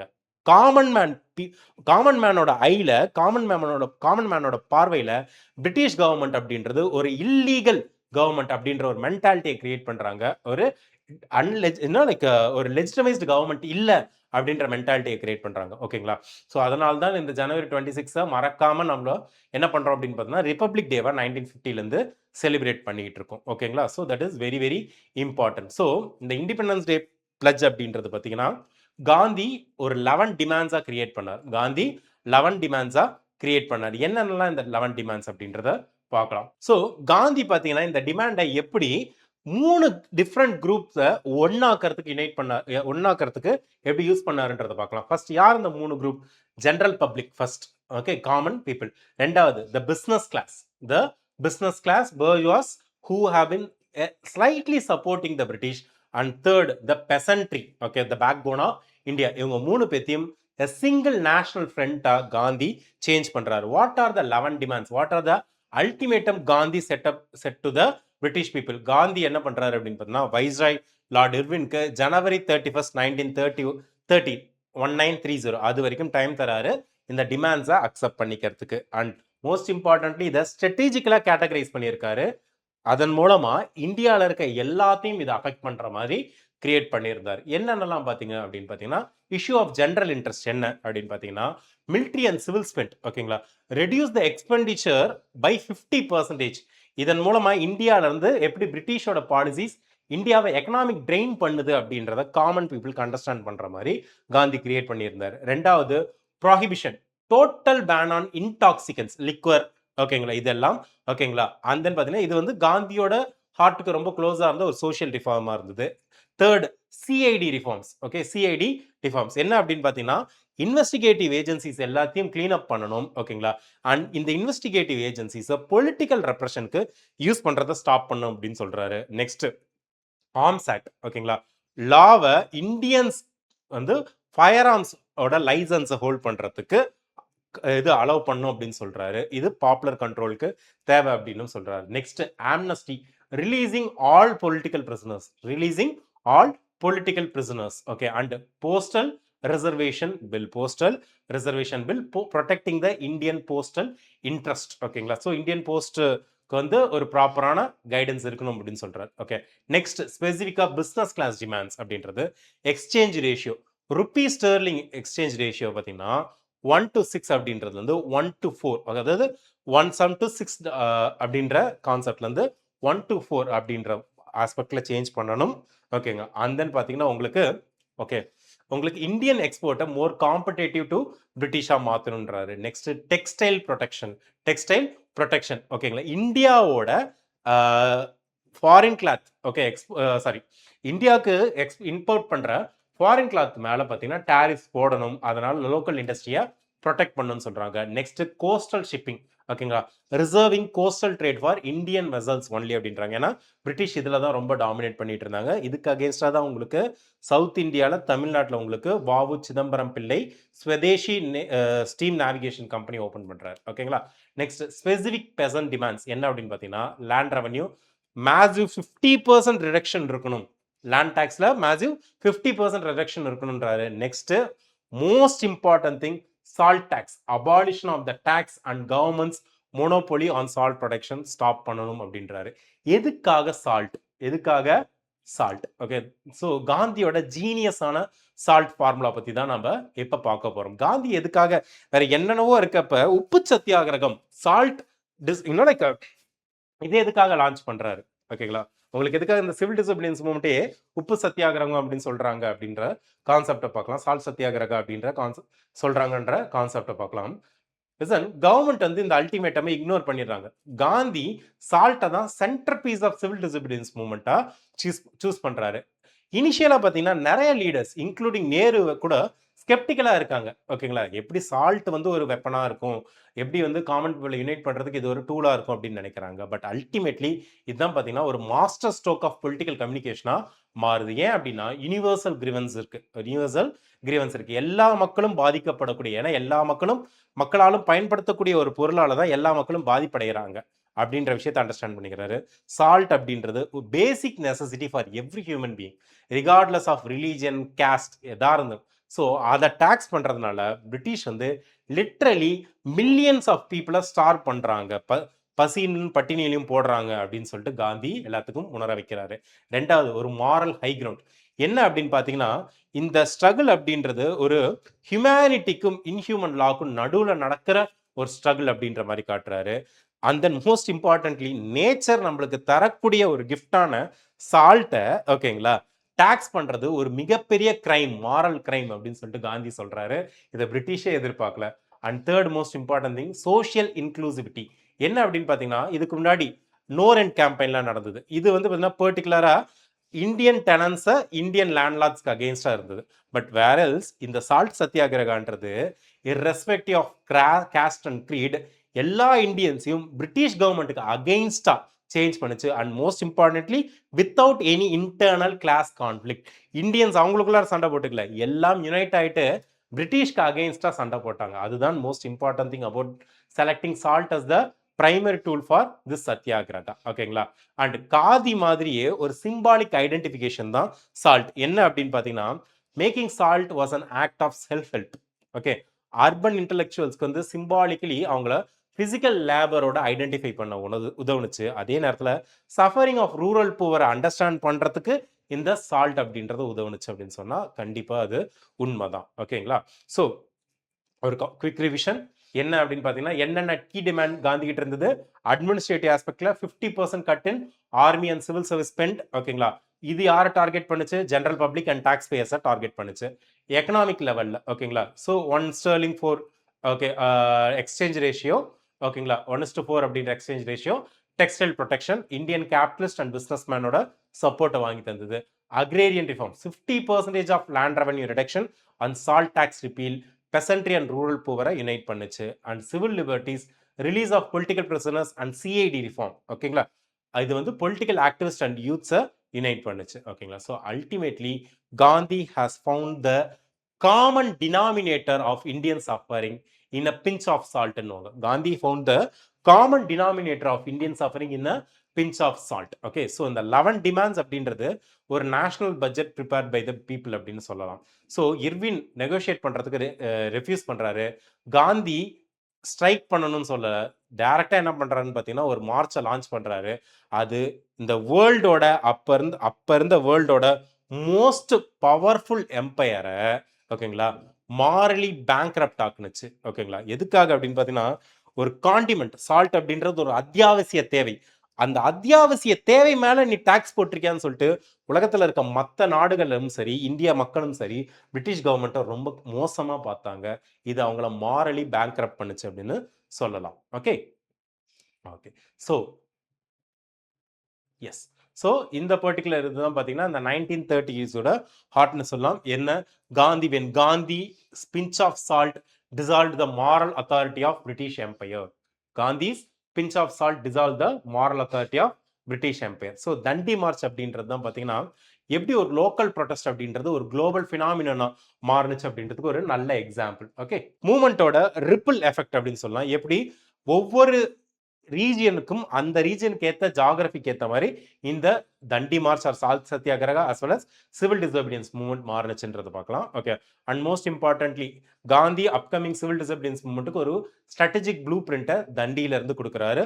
மார்ச் 12 ஸ்டார்ட் ஆனது, சபர்மதி ஆசிரம்ல மார்ச் 12 ஸ்டார்ட் ஆனது, ஏப்ரல் 6 முடியுது. ஏப்ரல் 6 தண்டி கடற்கரையில முடியுது. ஓகே, ஸோ என்ன நடந்தது அப்படின்னு பார்த்தீங்கன்னா, காந்தி கிட்டத்தட்ட 240 மைல்ஸ் நடக்கிறாரு சபர்மதியிலேருந்து தண்டி வரைக்கும். Okay, it was a master class in political mobilisation. குழந்தைங்க, பெரியவங்க, வயசானவங்க, லேடிஸ் எல்லாம் வந்து ஜாயின் ஆகுறாங்க. அண்ட் மோஸ்ட் இம்பார்ட்டன்ட்லி இப்போ எந்த அளவுக்கு சோசியல் மீடியாலாம் இருக்கோ அந்த டைம்ல குளோபல் பிரஸ் எல்லாமே இந்தியாவுக்கு வந்துட்டாங்க. காந்தியோட ஒவ்வொரு ஸ்டெப்பையும் கவர் பண்றாங்க. ஓகேங்களா. ஒரு சின்ன நடை அப்படின்றது ஒரு நேஷனல் குருசைடா மாறுது, இன்டர்நேஷனல் டாக்கா மாறுது. காந்தி தெளிவாவே இன்ஸ்ட்ரக்ஷன் கொடுத்துறாரு. ஏன்னா he provided a total boycott framework right now, violation of salt laws, picketing the liquor shops, கள்ளுக்கடை இந்த மாதிரியான சாராய கடைகளும் மூடணும் அப்படின்றாரு. Resignation of government servants, okay, government சர்வீஸ்ல இருக்க எல்லாம் ரிசைன் பண்ணிட்டு வாங்கன்றாங்க. And most importantly a strictly non violent approach இருக்கணும். சௌரி சௌரா இன்சிடென்ட் மாதிரி இன்னொரு இன்சிடென்ட் நடந்துடக்கூடாதுன்றதுல தெளிவா இருக்காரு. ஸோ ஏப்ரல் 6, ஓகே, ஏப்ரல் 6 அன்னைக்கு தான் காந்தி என்ன பண்றாருன்னு பார்த்தீங்கன்னா ஒரு லம்ப் ஆஃப் நேச்சுரல் சால்ட்டை தண்டியோட கடற்கரையிலேருந்து எடுக்கிறாரு. He signalled to every Indian that British laws were no longer binding on their conscience. Okay, consign, sorry, on their conscience. Okay, civil disobedience ஓட பிகினிங் இது. என்ன? பிரிட்டிஷ் போட்டிருக்க சிவில் லாவை பிரேக் பண்றாரு. அதனால தான் இது இந்த தண்டி மார்ச்ன்றது சிவில் டிசோபீடியன்ஸோட பேஸா இருக்கு. ஓகே, இது எப்படி பேன் இந்தியா லெவல்ல மூவ் ஆனுச்சு அப்படின்றது தான் பார்ப்போம். ஓகே, பேன் இந்தியா லெவல்ல எப்படி மூவ் ஆனுச்சு, ரீஜனல் லெவல்ல எப்படி எக்கோ ஆனுச்சு அப்படின்னு சொல்லிட்டு. ஏன்னா இந்தியாவோட ஜியாகிரபி வேரி ஆகுது. ஓகே, எல்லா இடத்துலயும் கடல் இருக்காது. ஸோ சி இல்லாத இடத்துலலாம் பீப்புள் என்ன பண்றாங்கன்னா found other alternative of salt to break. For example in south, okay, Tamil Nadu and Malabar ரீஜியன்ல, ஓகேங்களா, தமிழ்நாட்டோட ராஜாஜி சி ராஜகோபாலாச்சாரி இந்தியாவோட இண்டிபெண்டன்ட் இந்தியாவோட first Indian, okay, governor general of India, governor general of India, okay, first Indian governor general of independent India. அவர் என்ன பண்றாருன்னு பார்த்தீங்கன்னா திருச்சியிலேருந்து வேதாரண்யம்க்கு போகிறாரு. ஓகேங்களா? ஸோ அங்க போயிட்டு உப்பு சத்தியாகிரகம், சால்ட் சத்தியாகிரகா ரன் பண்றாரு. ஸோ கோரமண்டல் கோஸ்ட் எந்த அளவுக்கு குஜராத்ல வந்து இந்த சால்ட் சத்தியாகிரகா ஸ்ட்ராங்கா இருந்ததோ அதே அளவுக்கு தமிழ்நாட்டோட சவுத் இந்தியாவோட கோரமண்டல் கோஸ்ட்லயும் சால்ட் சத்தியாகிரகா ஸ்ட்ராங்கா இருந்ததுன்ற காட்டுறாரு. மலபார்ல கேலப்பன், இவரை கேரளா காந்தி அப்படின்னு சொல்லுவாங்க. இவரும் மார்ச்சஸ் லெட் பண்றாரு. ஓகே, அதே நேரத்துல பி கிருஷ்ணா பிள்ளை அவர் என்ன பண்றாருன்னு பாத்தீங்கன்னா, லத்தி சார்ஜ் அப்ப எப்படி தமிழ்நாட்டுல திருப்பூர்ல கொடிகாத்த குமரன் ஒருத்தர் இருந்தாரோ அதே மாதிரி இந்த கிருஷ்ண பிள்ளைன்றவர் கொடியை கீழே விடாம போலீஸோட அடியை தாங்கிட்டு, லத்தியோட அடியை தாங்கிட்டு கொடியை காப்பாத்துறாரு. நார்த் வெஸ்ட்ல அங்கதான் கடலே இல்லையே, but red shirts, Khudai Khidmatgars அப்படின்னுவாங்க. Red shirt movement or Khudai கித் மகர்னுவாங்க. பெஷாவர்ல, இப்ப இருக்க பாகிஸ்தான்ல இருக்க Peshawar, at the time it was part of India. Khan Abdul Ghaffar Khan காந்தியோட மிக தீவிரமான சீடர். ஓகேங்களா? காந்தியை பார்த்து வியந்த ஒரு மனிதர். ஓகே, ஸோ இவரை வந்து ஃப்ரான்டியர் காந்தி அப்படின்னு சொல்லுவாங்க. இவர் Khudai Khidmatgars, red shirt movement அப்படின்னு சொல்லிட்டு ஒரு மூவ்மெண்ட் அதை ஸ்டார்ட் பண்றாரு. 92% of the population was actually Muslim. Okay, but அந்த டைம்ல அந்த இடத்துல அவ்வளோ சீரியஸான ஒரு செக்குலர் ஐடியாலஜியை காட்டினாங்க. And the movement remained completely strictly non violent. Okay, and most important continuous police lathi charge அதெல்லாம் இருக்கு. ஒரு லெவலுக்கு மேல என்ன பண்றாங்கன்னா, ஆர்மியோட கார்வால் ரைஃபிள்ஸ் அப்படின்ற பீப்புளை கூட்டிட்டு வந்து, ஒரு ரெஜிமெண்ட்டை கூட்டிட்டு வந்து இந்த குதாய் கித் மகர்ஸ் மேல ஃபயர் பண்ணுங்கன்னு சொல்றாங்க. But for the first time Indians who are employed in British army சொல்றாங்க, no we won't fire on our unarmed countrymen அப்படின்றாங்க. ஸோ இந்த ஆக்ட் அப்படின்றது பிரிட்டிஷோட வால் மழுங்க ஆரம்பிச்சிருச்சு அப்படின்றதுக்கான அறிகுறியா இருந்தது. எதனால? பிரிட்டிஷ் அவங்களோட பிரைமரி பில்லர் ஆஃப் ஸ்ட்ரென்த்தா இந்தியாவில் கன்சிடர் பண்ணிட்டு இருந்ததே சிவில் சர்வீஸையும் ஆர்மியையும் தான். பிரிட்டிஷ் கண்ட்ரோல்ல இருந்த ஆர்மியே பிரிட்டிஷோட வார்த்தைக்கு அகெயின்ஸ்டா இருக்காங்க, தங்களோட கண்ட்ரிமென் மேல ஃபயர் பண்ண மாட்டாங்கன்னு சொன்னது பிரிட்டிஷோட ஸ்வாட் பிளண்ட் ஆக ஆரம்பிச்சிருச்சு அப்படின்றதுக்கான சிக்னலா இருந்தது. அண்ட் அதே நேரத்தில் நார்த் ஈஸ்ட் இந்தியாவில், ஓகேங்களா, Rani Gaidinliu most important person. Okay, அந்த டைம்ல மணிப்பூர் நாகாலாந்துல most important person 13-year-old Naga girl Rani கைடின்லியூ.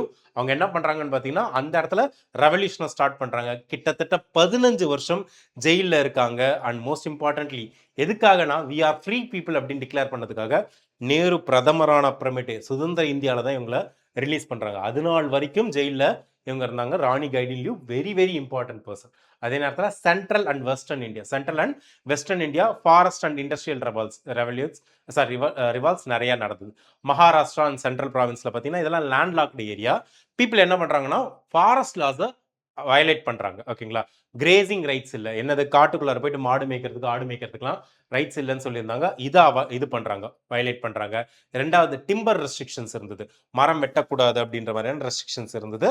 So இதையும் பார்த்தீங்கன்னா உங்களுக்கு இவங்க கம்ப்ளீட்டாகவே ஃபாலோ பண்ண விட்டுறாங்க. நெக்ஸ்ட் ஷோலாப்பூர் அப்படின்ற இடத்துல டெக்ஸ்டைல் ஒர்க்கர்ஸ் என்ன பண்றாங்கன்னா, கவர்மெண்ட்டுக்கு அகெயின்ஸ்டா ஒரு பேரலல் கவர்மெண்ட்டை எஸ்டாப்ளிஷ் பண்றாங்க. காந்தியோட அரெஸ்ட்டுக்கு அப்புறமேட்டு இந்த சிவில் டிசோபீனியன்ஸ் மூவ்மெண்ட்ல காந்தி அரெஸ்ட் பண்ணிடுவாங்க. அதுக்கடுத்து என்ன பண்றாங்கன்னா, ஒரு பேரலல் கவர்மெண்ட்டை லான்ச் பண்றாங்க. And next Dharasana salt revolts led by Sarojini Naidu, sister of Jawaharlal Nehru.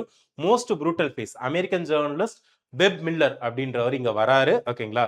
ஒரு முக்கியமான விஷயத்த பாக்குறாரு, இந்த வேர்ல்ட்ல சொல்றாரு, இதுதான் உலகத்தையே அதிர்ச்சி அடைய வைக்குது. Okay, the world was shocked after reading the report of Webb Miller. என்ன அப்படின்னு பாத்தீங்கன்னா, ஹண்ட்ரட்ஸ் ஆஃப் சத்தியாகிரகிஸ் வந்து பாத்தீங்கன்னா அவங்க கையை உயரத்துல அடி வாங்குறாங்க, கீழே விழுவுறாங்க, திருப்பி ஏஞ்சி நிக்கிறாங்க, அடி வாங்குறாங்க, கீழே விழுவுறாங்க.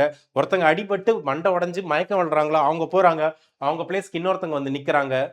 பிரிட்டிஷ்க்கு அகேன்ஸ்டா கத்தல, போலீஸ்க்கு அகேன்ஸ்டா எதுவும் சொல்ல, ஆனால் நிக்கிறாங்க, சால் சத்தியாகிரகாக போராடுறாங்க. அவங்க அடி வாங்குறாங்க, பிரிட்டிஷோட போலீஸால அடி வாங்குறாங்க. இந்த உலகத்தோட ஒப்பீனியனே பிரிட்டிஷ்க்கு அகேன்ஸ்டா மாறிடுது வெப் மில்லரால. Most important event of salt satyagraha, Dharasana salt revolts led by Sarojini Naidu. Okay, so coastal Tamil Nadu, Gujarat and Odisha salt manufacturing and salt marches நடந்தது. Bihar and Bengal anti chowkidari tax, salt வந்து அந்த இடத்துல இது பண்ண முடியாததுனால லேண்ட் டாக்ஸ்க்கு அகேன்ஸ்டா உங்களுக்கு அண்ட் டோல் டாக்ஸ்க்கு அகேன்ஸ்டா பார்த்தீங்கன்னா உங்களுக்கு இது ரிவால்ஸ் போயிட்டு இருந்தது. உத்தரப்பிரதேஷ்ல வந்து no rent campaign or no revenue campaign, tenants versus zamindars aspect போயிட்டு இருந்தது. சென்ட்ரல் ப்ராவின்ஸ்ல வயலேஷன் ஆஃப் ஃபாரஸ்ட் ரைட் நடந்துட்டு. ஓகே, ஸோ ஆர்கனைசேஷன் லெவல்ல பார்த்தீங்கன்னா நிறைய இன்னோவேஷன்ஸ்லாம் நடந்தது. ஆர்கனைசேஷன் லெவல்ல நிறைய இன்னோவேஷன்ஸ் நடந்தது. என்னன்னா, நிறைய லீடர்ஸை ஜெயிலில் தூக்கி போட்டாங்க. பட் காங்கிரஸ் பீப்புள் கிட்ட இந்த சிவில் டிசபிலிட்டிஸ் மூமெண்ட்டை கண்டினியூ பண்ணுன்ற மென்டாலிட்டியில் ஒரு மொபைலைஸ் பண்ணிட்டு இருக்கணுன்ற மென்டாலிட்டியில் நிறைய விஷயத்தை கொண்டு வந்தாங்க. ஃபர்ஸ்ட் பிரபாத் பேரிஸ் அப்படின்வாங்க. என்ன அப்படின்னு பார்த்தீங்கன்னா மார்னிங் ப்ராசஷன். காலையில் ப்ரேயர் அப்போ குழந்தைங்களாம் பாட்டு பாடுவாங்களா அதே மாதிரி ஒரு மார்னிங் ப்ராசஷன் பீப்புளுக்கு எல்லாம் வைக்கிறாங்க. பேட்ரியாட்டிக் சாங்ஸை பாட சொல்றாங்க. Next Vanar Senas brigades of children, boy children, ஆண் குழந்தைகள் இருக்காங்களா அவங்கள வச்சு வானர சேனான்னு வச்சு இந்திய நாட்டை பத்தி முக்கியமான விஷயங்கள் சொல்லி தராங்க. பேட்ரியாட்டிசம் வளர்க்குறாங்க. மஞ்சரி சேனாஸ் பிரிகேட்ஸ் ஆஃப் கேர்ள்ஸ், அவங்களுக்கும் இதே தான் சொல்றாங்க. அண்ட் மோஸ்ட் இம்பார்ட்டன்ட்லி சீக்ரெட் பத்ரிகாஸ், ஓகேங்களா, அதாவது under ground news papers and news letters என்ன பண்றாங்க, பிரஸ் சென்சார்ஷிப் இருக்கு பிரிட்டிஷ் கிட்ட. பிரிட்டிஷ்க்கு அகேன்ஸ்டாக எதுவும் எழுதக்கூடாது, சிவில் டிசபிலிட்டிஸ் மூவ்மெண்ட் ஆர் சால் சத்தியாகிரகா வந்து சப்போர்ட் பண்ணக்கூடாது அப்படின்றாங்க. பட் இது தெரியாம ஓகே அண்டர் கிரவுண்ட்ல நிறைய ப்ரெஸ் இது வந்து ரன் ஆகிட்டு இருந்தது. Okay, so most important thing. Okay, அந்தந்த ரீஜியன்ல மோஸ்ட் இம்பார்ட்டன்ட் லீடர்ஸ் பார்த்தோம். C Rajagopalachari, Vedaranyam salt march in Tamil Nadu. Khan Abdul Ghaffar Khan, also called as the frontier Gandhi, organised red shirts also known as the Khudai Khidmatgars in north western frontier province, Peshawar, Pakistan. Sarojini Naidu, Dharasana salt work raid in Gujarat. Rani Gaidinliu, Naga spiritual and political revolt in Manipur. Surya Sen, Chittagong ஆர்மரி raid Bengal, last வீடியோவில் பார்த்துருக்கோம். ஓகேங்களா, so Dandi was the funeral of British moral stature அப்படின்னுவாங்க. Dandi was the funeral of British moral stature அப்படின்னாங்க. So Dharasana salt ரிவால்ட்டாக இருக்குன்னு இல்லை நிறைய இடத்துல பிரிட்டிஷ் வந்து அவங்களோட பேட்டில் ஆஃப் லத்தியில் ஒன் பண்ணிட்டாங்க. But they lost the war of India. ஓகேங்களா, by beating the unarmed men and women, the British proved that they were no longer a civilised rulers but violent ஆக்குபயர்ஸ் அப்படின்ற மென்டாலிட்டியை இந்தியன்ஸ்க்கு மட்டும் இல்லை உலகம் முழுக்க பரப்பிட்டாங்க. ஓகேங்களா, அண்ட் மோஸ்ட் இம்பார்ட்டன்ட்லி இந்த சிவில் டிசோபீடியன்ஸ் மூவ்மெண்ட் உலகத்துக்கு ஒரு விஷயத்தை ப்ரூவ் பண்ணுச்சு. என்ன அப்படின்னு பார்த்தீங்கன்னா, the British could not rule India if Indians simply refused to be ruled. Okay, Indians refuse பண்ணாங்கன்னா, பிரிட்டிஷோட ரூலை ரெஃப்யூஸ் பண்ணாங்கன்னா பிரிட்டிஷால இந்தியாவை ரூல் பண்ண முடியாதுன்றத இந்த உலகத்துக்கே தெளிவாக காட்டிடுச்சு. ஓகேங்களா, ஸோ இந்த impact of civil disobedience movement அப்படின்றது ரொம்ப ப்ரஃபவுண்டாக இருந்தது. அது பிரிட்டிஷை பார்த்தீங்கன்னா பசில்டாகவும் பர்ப்ளெக்ஸ்டாகவும் மாற்றிச்சு. அவங்களுக்கு எல்லாரே ஒரு பெரிய குழப்பத்தை கொண்டு வந்துருச்சு. என்ன அப்படின்னு பார்த்தீங்கன்னா, இந்த டைம்ல தான் பிரிட்டிஷோட மெட்டீரியல் அண்ட் மாரல் எரோஷன் நடந்தது. எப்படி நான் கோஆபரேஷன் மூவ்மெண்ட் ஆஃப் 1920ன்றது மோர் அபவுட் யூனிட்டியோ, அதே மாதிரி இந்த சிவில் டிசபிலிட்டிஸ் மூவ்மெண்ட் ஆஃப் 1930 அப்படின்றது it was more about liberation of Indian people, particularly for social groups that had never before stepped in to the political sunlight. இதற்கு முன்னாடி political அஜிடேஷனுக்கெல்லாம் participate பண்ணாத நிறைய group for the first time என்ன பண்றாங்கன்னு பார்த்தீங்கன்னா political அஜிடேஷன்ல engage ஆகுறாங்க, பிரிட்டிஷ்க்கு அகெயின்ஸ்டா கொடி பிடிக்கிறாங்க, கோஷம் போடுறாங்க. Most important thing. ஸோ இந்த மெட்டீரியல் இம்பாக்ட் ஆஃப் அஜிடேஷன் அப்படின்றத பார்க்கலாம், என்னென்னலாம் நடந்தது அப்படின்றது. ஓகேங்களா, ஸோ மூவ்மெண்ட் வந்து பார்த்தீங்கன்னா பிரிட்டிஷை ரொம்ப மோசமாக பாதிச்சது. முக்கியமாக எங்கே வலிக்குமோ அங்கே அடிச்சாங்க இந்தியன்ஸ். பிரிட்டிஷ்க்கு எங்கே வலிக்குமோ அங்கே அடிச்சாங்க. என்ன அப்படின்னா பிரிட்டிஷோட ட்ரெஷரி அண்ட் ட்ரேட், அதாவது எக்கானமியில் அடிச்சாங்க.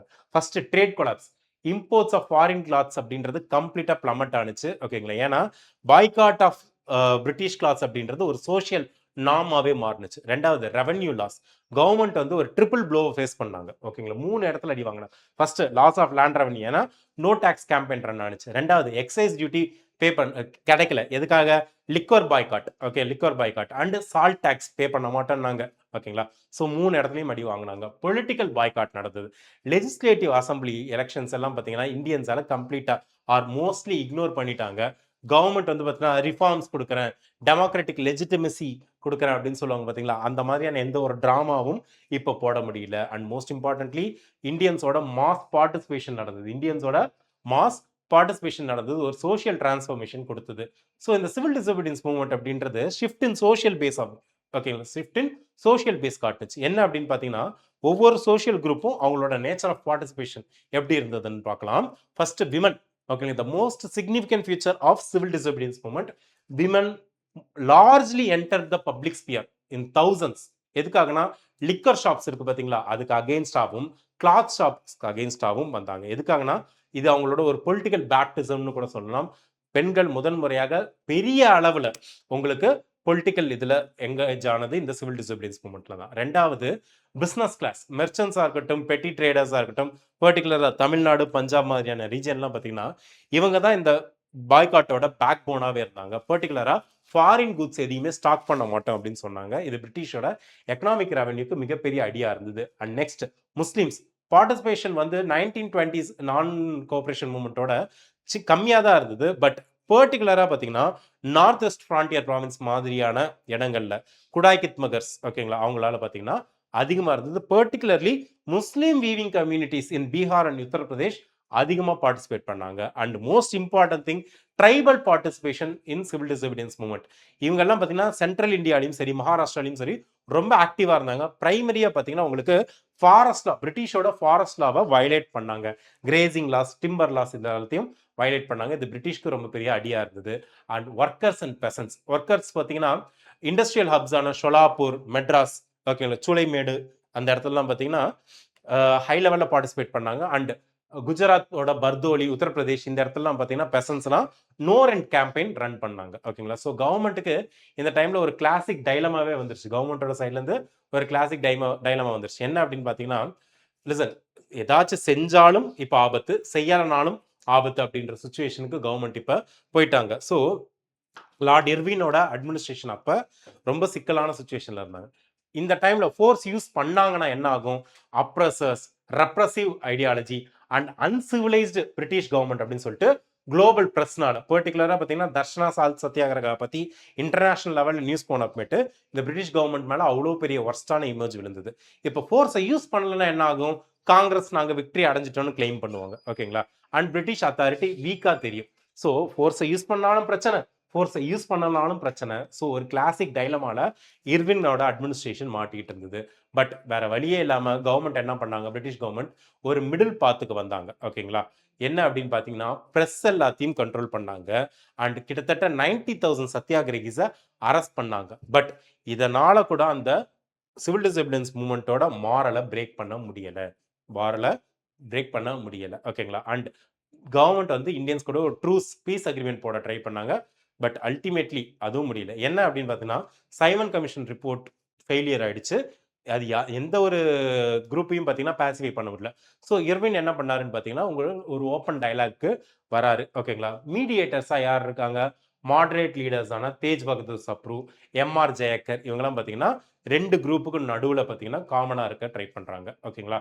So yes, Yerawada okay, Yerawada பிரிசனில் பார்த்தீங்கன்னா ஒரு மீட்டிங் அரேஞ்ச் பண்ணுறாங்க. நேருஸ், மோதிலால் நேரு, ஜவஹர்லால் நேரு இவங்கெல்லாம் என்ன பண்ணுறாங்கன்னா காந்தியோட ஜெயிலுக்கு மூவ் பண்ண வைக்கிறாங்க. இவங்களும் ஜெயிலில் தான் இருக்காங்க, அவங்களும் ஜெயிலில் இருக்காங்க, வேற வேற ஜெயிலில் இருக்காங்க. ஆனால் எல்லாத்தையும் எரவாடா ஜெயிலில் ஒன்றா போடுறாங்க. எதுக்காகனா ஓகே கவர்மெண்ட் கிட்ட என்ன டேர்ம்ஸ் டிஸ்கஸ் பண்ணலான்றத அவங்களுக்குள்ளார ஃபர்ஸ்ட் டிஸ்கஸ் பண்ணிக்கிறதுக்காக. ரெண்டாவது ஒரு ஹார்ட்லைன் டிமாண்ட். ஓகே, ஒரு ஹார்ட்லைன் டிமாண்ட் என்ன அப்படின்னு பார்த்தீங்கன்னா காங்கிரஸ்க்கு தெளிவாக தெரிஞ்சிருச்சு இவங்க அவங்களுக்கு அட்வான்டேஜ் இருக்கு அப்படின்னு சொல்லிட்டு. அதனால அவங்க வளைஞ்சு போகிறதுக்கு ரெடியாகவே இல்லை. என்னென்னலாம் டிமாண்ட் பண்ணுறாங்க? Right of secession from Britain, okay, கம்ப்ளீட்டாக பிரிஞ்சு வந்துடலான்றாங்க. Complete national government with control over defence and finance, okay, ultimate authority Indians கிட்ட தான் இருக்கணுன்றாங்க. And independent tribunal to settle financial claims in India அப்படின்றாங்க. பட் பிரிட்டிஷ் வந்து இந்த டைம்லையும் சரி டிஃபென்ஸ் அண்ட் ஃபினான்ஸை ஹேண்ட் ஓவர் பண்ணுறதுக்குலாம் ரெடியாக இல்லை. அதனால் அல்டிமேட்டாக இந்த டாக்ஸ் கொலாப்ஸ் ஆகுது. ஸோ இதனால தான் ஃபர்ஸ்ட் ரவுண்ட் டேபிள் கான்ஃபரன்ஸ் நடக்குது. ஆனால் அதில் காங்கிரஸ் பார்ட்டிசிபேட் பண்ணலை. ஃபர்ஸ்ட் ரவுண்ட் டேபிள் கான்ஃபரன்ஸில் காங்கிரஸ் பார்ட்டிசிபேட் பண்ணலை. ஓகே, ஸோ அந்த கான்செப்ட் நம்ம பார்க்கலாம். என்னென்ன நடந்தது எக்கனாமிக் ஆஸ்பெக்டில் ஓகேங்களா. Massive fall in foreign clothes import and excise revenue fall ஆனிச்சு ஓகேங்களா. சோஷியல் லெவலில் huge break through for women's participation in politics. Women's for the first time mass லெவலில் பார்ட்டிசிபேட் பண்ணாங்கன்றதை பார்த்தோம். Next government they were actually puzzled by the non-violent strategy of Gandhi. ஓகேங்களா, அடிக்கிறாங்க, அடி வாங்கிட்டு திருப்பி எஞ்சி வராங்க, மயக்கம் போட்டு விழுந்தா இன்னொரு ஆள் வந்து நிற்கிறான் ஓகேங்களா. ஸோ பிரிட்டிஷோட அந்த பயம்புறுத்துற அத்தாரிட்டி அப்படின்றது எரோட் ஆயிடுச்சு.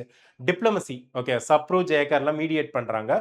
பட் ஸ்ட்ரகிள் கண்டினியூ ஆகுது ஓகேங்களா. ஸோ இந்த civil disobedience movement was the moment the house wife became a freedom fighter அப்படின்னு சொல்லுவாங்க. The house wife became the freedom fighter அப்படின்னுவாங்க ஓகேங்களா. ஸோ உங்களுக்கு 1920 மூவ்மெண்ட்ஸ்லாம் பார்த்தீங்கன்னா வக்கீல்ஸ், அதாவது லாயர்ஸால் லீட் பட்டது அப்படின்னா 1930 மூமெண்ட் மஹிலாஸ் அதாவது விமனால லீட் பண்ணப்பட்டது, அண்ட் தென் கிசான் அதாவது பெசன்ஸ் விவசாயிகளால லீட் பண்ணப்பட்டது அப்படின்னு சொல்லலாம். ஓகேங்களா. இர்வின் வந்து ட்ரூஸ் அதாவது ஒரு அக்ரிமெண்ட்டுக்கு கேட்கிறப்ப அவர் ஒரு விஷயத்தை அண்டர்ஸ்டாண்ட் பண்ணிக்கிட்டாரு. அவர் பொலிட்டிக்கல் பார்ட்டி காங்கிரஸ்ன்ற பொலிட்டிக்கல் பார்ட்டிக்கு அகேன்ஸ்டா சண்டை போடல, ஒரு சோசியல் ரெவல்யூஷன் கிட்ட சண்டை போட்டுக்கிட்டு இருக்கேன் அப்படின்ற விஷயத்த அண்டர்ஸ்டாண்ட் பண்ணிக்கிறாரு. So Gandhi Irwin pact, Gandhi Irwin pact March 5 1931 ஒரு landmark in Indian constitutional history அப்படின்னு சொல்லலாம். ஓகேங்களா. மோஸ்ட் இம்பார்ட்டன்ட் டேக் அவே என்ன, சிம்பாலிசம். சிம்பாலிசம் என்னது, ஃபார் த ஃபர்ஸ்ட் டைம் ஓகேங்களா காந்தியா ஹாஃப் நேக்கர் ஃபக்கீர் அப்படின்னுவாங்க. ஓகே, அரை நிர்வாண துறவி, அரை நிர்வாண துறவி அப்படின்னுவாங்க. யார் சொன்னா, சர்ச்சில், வின்ஸ்டன் சர்ச்சில் சொன்னது. ஓகேங்களா. அப்படி யாரை வந்து அரை நிர்வாண துறவி அப்படின்னு சொல்லிட்டு கிண்டல் அடிச்சாங்களோ அவங்கள okay the most powerful nation of the world அப்படின்னு சொல்லப்படக்கூடிய பிரிட்டிஷ் நேஷனோட most powerful person or administrator அப்படின்னு சொல்லப்படக்கூடிய இந்தியாவோட வைஸ்ராய் கம் கவர்னர் ஜெனரல் அவருக்கு ஈக்குவலா டேபிள்ல ஆப்போசிட்டா உட்கார வச்சு பேசுற ஒரு சுச்சுவேஷன் கொண்டு வந்துருச்சு. ஓகேங்களா. அந்த காந்திய ஒரு ரெப்ரசன்டேட்டிவ் ஆஃப் சாவரன் நேஷன் மாதிரியும் பார்க்க வச்சாங்க. ஓகேங்களா. ஸோ இது பார்த்தீங்கன்னா ஒரு டாக்டிக்கல் ட்ரூஸ் அப்படின்னு சொல்லலாம். ஓகேங்களா. இந்த மூமெண்ட்டுக்கான கெயினை கன்சால்டேட் பண்றதுக்கு இது ஹெல்ப்ஃபுல்லா இருந்தது. Okay, Gandhi Irwin pact or Delhi pact என்னெல்லாம் டேர்ம்ஸ் ஆஃப் அக்ரிமெண்டா இருந்ததுன்னா, several weeks of intense negotiations நடந்தது காந்திக்கும் லார்ட் இர்வினுக்கும். கவர்மெண்ட் என்னென்னலாம் கன்சிடர் பண்ணாங்க, first political prisoners, release of all those political prisoners whom were not convicted of violence. இதுல தான் உங்களுக்கு பகத்சிங், சுகதேவ், ராஜ்குரு இவங்க எல்லாத்தையும் ரிலீஸ் பண்ண முடியாது. ஏன்னா அவங்களாம் கொலை குற்றம் சாட்டப்பட்டவங்க அப்படின்னு சொல்றாங்க. யாராலையும் அங்க எதுவும் பண்ண முடியல, காந்தியாலையும் இந்த இடத்துல எதுவும் பண்ண முடியல. ஓகே, ஸோ ஏன்னா அப்படி விட சொன்னா நான் வயலன்ஸ் சப்போர்ட் பண்ண மாதிரியான ஒரு சுச்சுவேஷன் போகும். ஓகேங்களா. அண்ட் தென் ஓகே முடிஞ்ச வரைக்கும் ட்ரை பண்ணாரு, பட் முடியல. ஓகேங்களா. ப்ராப்பர்ட்டி ஓகேங்களா, அன்கலெக்டட் ஃபைன்ஸ் ஓகேங்களா, அண்ட் தென் பார்த்தீங்கன்னா போராட்டத்தில் ஈடுபட்டவங்களோட ப்ராப்பர்ட்டி எல்லாத்தையும் பார்த்தீங்கன்னா பிரிட்டிஷ் கவர்மெண்ட் கான்ஃபிஸ்கேட் பண்ணி வச்சிருந்தாங்க, கைப்பற்றி வச்சிருந்தாங்க. அது எல்லாத்தையும் திருப்பி கொடுக்கணுன்றாங்க. அண்ட் மோஸ்ட் இம்பார்ட்டன்ட்லி கோஸ்டல் ஏரியாவில் இருக்க ரெசிடென்ட்ஸ் அவங்களோட பர்சனல் யூஸுக்கு சால்ட்டை கலெக்ட் பண்ணிக்கலாம் அப்படின்னு சொல்றாங்க. இதுதான் most massive symbolic victory of civil disobedience movement. Next picketing, போராடுறது, கடைக்கு முன்னாடி ஸ்ட்ரைக் பண்றது, இந்த மாதிரி விஷயம். Right to peaceful non aggressive picketing of liquor and foreign cloth shops. Okay, most important okay thing. Okay, next legalities என்ன அப்படின்னு பார்த்தீங்கன்னா, இந்த சிவில் டிசோபீடியன்ஸ் மூவ்மெண்ட் டைம்ல போடப்பட்ட எமர்ஜென்சி ஆர்டினன்சஸ் அண்ட் லாஸை திரும்பி எடுத்துக்கணும். அண்ட் மோஸ்ட் இம்பார்ட்டன்ட்லி யாரெல்லாம் ரிசைன் பண்ணாங்களோ அவங்களுக்கு அகெயின்ஸ்டான கவர்மெண்ட் ஆக்ஷன்ஸையும் மாற்றணும், லீனியன் ட்ரீட்மெண்ட் இருக்கணும் அப்படின்னு சொன்னாங்க. கவர்மெண்ட் எதெல்லாம் ரிஜெக்ட் பண்ணாங்க அப்படின்னு பார்த்தீங்கன்னா, ஃபர்ஸ்ட் பப்ளிக் என்கொயரி வேணும்னு கேட்டாங்க காந்தி சைட்ல இருந்து. எதுக்கு, ப்ரூட்டல் போலீஸ் எக்ஸசஸ் நடந்தது சில இடத்துல. அதாவது தர்ஷனா சால் சத்தியாகிரகம்லாம் பார்த்தீங்கன்னா ரத்தம் வர அடிச்சு கொடுமைப்படுத்தினது. இந்த மாதிரியான இடத்துலலாம் பார்த்தீங்கன்னா உங்களுக்கு பப்ளிக் என்கொயரி வேணும்னு காந்தி கேட்டாரு. அது நடக்காதுன்ட்டாங்க. ரெண்டாவது மோஸ்ட் கான்ட்ரவர்ஷியலி என்ன அப்படின்னு பார்த்தீங்கன்னா, காந்தி இதை பத்தி பேசணும் அப்படின்னு ட்ரை பண்ணாரு. நான் ஏற்கனவே சொன்ன மாதிரி நிறைய பேர் இதை மிஸ் அண்டர்ஸ்டுட் பண்ணியிருக்காங்க. Irwin refused to commute the death sentences of Bhagat Singh, Sukhdev and Rajguru. ஓகேங்களா. ஸோ இதுதான் பார்த்தீங்கன்னா காந்தி இந்த இடத்துல இன்னும் போராடல அப்படின்ற ஒரு மென்டாலிட்டி உங்களுக்கு இந்தியன் நியூஸ் கிட்ட வந்தது. பட் காந்தி இதுக்காக கேட்டாரு, பட் இர்வின் ரெஃப்யூஸ் பண்ணியாச்சு, கவர்மெண்ட் ரிஜெக்ட் பண்ணிட்டாங்க. ஓகேவா. யாரு, பகத்சிங், சுக்தேவ் அண்ட் ராஜ்குருவோட டெத் சென்டென்சஸ் ரிஜெக்ட் பண்ணல. ஓகே. அண்ட் காந்தி எதுக்கெல்லாம் கன்சிடர் பண்ணாரு, ஃபர்ஸ்ட் சிவில் டிசோபீடியன்ஸ் மூவ்மெண்ட்டை ஹால்ட் பண்றாரு. காங்கிரஸ் வந்து செகண்ட் ரவுண்ட் டேபிள் கான்ஃபரன்ஸ் லண்டன்ல பார்ட்டிசிபேட் பண்றதுக்கு அக்செப்ட் பண்ணிக்கிறாங்க. எதுக்காக இதை அக்செப்ட் பண்ணாங்க, எதுக்காக இந்த ரிட்ரீட், ஒரு அனாலிசிஸ் பார்க்கலாம். ஓகேவா. Most importantly youth and radical elements. Okay, யாரு, போஸ், நேரு, சுபாஷ் சந்திர போஸ் அண்ட் ஜவஹர்லால் நேரு இவங்களாம் டிசப்பாயிண்ட் ஆனாங்க. அண்ட் ஹிஸ்டாரியன்ஸ்லாம் பார்த்தீங்கன்னா இந்த பர்டிகுலர் பீரியடை ஒரு ஸ்ட்ராட்டஜிக் நெசசிட்டி அப்படின்னு சொல்லுவாங்க. ஏன்னா மாஸ் ஃபெட்டிக் இருந்தது. ஓகேங்களா. ஏன் அப்படின்னா எந்த ஒரு மாஸ் மூவ்மெண்ட்டும் பார்த்தீங்கன்னா உங்களுக்கு ஹை பிச்லேயே ரொம்ப நாளைக்கு ரன் ஆக முடியாது. லேட் 1930 அப்போ மெர்ச்சன்ட் ஷாப்கீப்பர்ஸ்லாம் பார்த்தீங்கன்னா கொஞ்சம் கொஞ்சமாக எக்கனாமிக் எக்ஸாஷனுக்கான சைன்ஸ் எல்லாம் காட்ட ஆரம்பிச்சாங்க. ஏன்னா அவங்களால அவங்களோட வாழ்வாதாரம் பாதிக்கப்பட்டது. And most importantly strategy of struggle, truce struggle அப்படின்றது பார்த்தீங்கன்னா செட் ஆகல. ஓகேவா. ஸோ காந்தி பார்த்தீங்கன்னா சாரி இந்த ஸ்ட்ரகிள் ட்ரூ ஸ்ட்ரகிள் அப்படின்றத காந்தி இம்ப்ளிமெண்ட் பண்ணாரு. காந்தி இந்த மாசஸ்க்கு, அதாவது மாஸ் ஆஃப் இந்தியன்ஸ்க்கு வந்து பார்த்தீங்கன்னா ஒரு டைம் கொடுக்கணும், அவங்களோட ஸ்ட்ரென்த்தை ரீகூப் பண்ணுறதுக்கு நெக்ஸ்ட் லெவல் போராட்டத்துக்கு தயாராகணும் அப்படின்றதுல அவர் ரொம்ப தெளிவா இருந்தாரு. ஓகேங்களா? ஸோ அதுக்காக இந்த டைம் தேவைப்பட்டது. ஓகேங்களா? ஸோ அவங்களோட நெக்ஸ்ட் போராட்டத்துக்கு காந்தி என்ன நினைக்கிறாருன்னு பார்த்தீங்கன்னா, மக்களுக்கு ஸ்ட்ரென்த் தேவைன்னு நினைக்கிறாரு. And most important equality. The very act of signing a pact with the British government elevated the Congress to a status equal to the British government. கிட்டத்தட்ட பிரிட்டிஷ்க்கு ஈக்குவலான ஒரு மென்டாலிட்டியில் ஆர் சுச்சுவேஷன்ல இந்தியன்ஸ் அதுவும் காங்கிரஸை கொண்டு போய் உட்கார வைக்கிறாங்க. In myth of British Raj absolute superiority அது பிரேக் ஆகுது. ஓகேங்களா? அவங்க தான் அப்சல்யூட் சுப்பீரியாரிட்டி அப்படின்ற மென்டாலிட்டி பிரேக் ஆகுது. ஓகே. ஸோ இந்த இடத்துல ஒரு முக்கியமான கேள்வி எல்லாத்துக்கும் வரும். யூபிஎஸ்சியும் இதை பத்தி நிறைய டைம் கொஸ்டின் கேட்டிருக்காங்க. சிவில் டிசோபீடியன்ஸ் மூவ்மெண்ட் வர்சஸ் நான் கோஆபரேஷன் மூவ்மெண்ட். ஒரு கம்பேரிட்டிவ் சார்ட் என்ன அப்படின்னு பார்த்தீங்கன்னா, நான் கோஆபரேஷன் மூவ்மெண்ட் 1920லேருந்து 1922 வரைக்கும் ரன் ஆனிச்சு. சிவில் டிசோபீடியன்ஸ் மூவ்மெண்ட் 1930லேருந்து 1931 வரைக்கும் ரன் ஆனிச்சு. ஸோ அல்டிமேட் அப்ஜெக்டிவ் என்னன்னு பார்த்தீங்கன்னா, நான் கோஆபரேஷன் மூவ்மெண்ட்ல redressal of Punjab Khilafat wrong doings தான். ஓகேங்களா? வேற உங்களுக்கு சிவில் டிசோபீடியன்ஸ்ல பூர்ண ஸ்வராஜ் கம்ப்ளீட் இண்டிபெண்டன்ஸ் வேணும் அப்படின்னாங்க. நான் கோஆபரேஷன் மூவ்மெண்ட்ல எந்த மெத்தடாலஜி ஃபாலோ பண்ணாங்க? நான் கோஆபரேஷன் வித் த சிஸ்டம். ஓகேங்களா? வேற சிவில் டிசோபீடியன்ஸ் மூவ்மெண்ட்ல defiance and violation of law from day one. Okay. Non cooperation மூவ்மெண்ட்ல கிட்டத்தட்ட 30,000 பேர் அரெஸ்ட் பண்ணாங்க. வேற சிவில் டிசோபீடியன்ஸ் மூவ்மெண்ட்ல ஓகே 90,000 பர்சன்ஸ் அரெஸ்ட் பண்ணாங்க, which is 3 times more than non cooperation movement. Non cooperation movement அப்ப முஸ்லீம் பார்ட்டிசிபேஷன் ரொம்ப ஹையா இருந்தது. எதனாலனா கிலாஃபத் அலையன்ஸ்னால. வேற சிவில் டிசோபீடியன்ஸ் மூவ்மெண்ட்ல உங்களுக்கு கம்மியா தான் இருந்தது.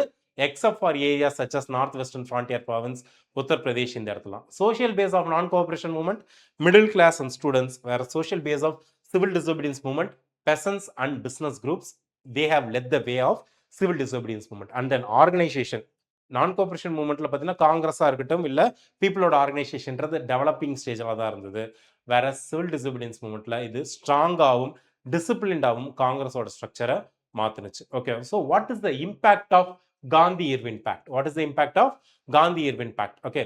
ஸோ குஜராத்தில் இருக்க மக்கள்லாம் பார்த்தீங்கன்னா பர்டிகுலராக அவங்களோட லேண்ட்ஸ் எல்லாம் இமீடியட்டாக ரிட்டர்ன் ஆகலை அப்படின்ற இடத்துல இருந்தாலும் அல்டிமேட்டாக ஓவரால் சென்டிமெண்ட்னு பார்த்தீங்கன்னா ஒன் ஆஃப் விக்டரியாக தான் இருந்தது.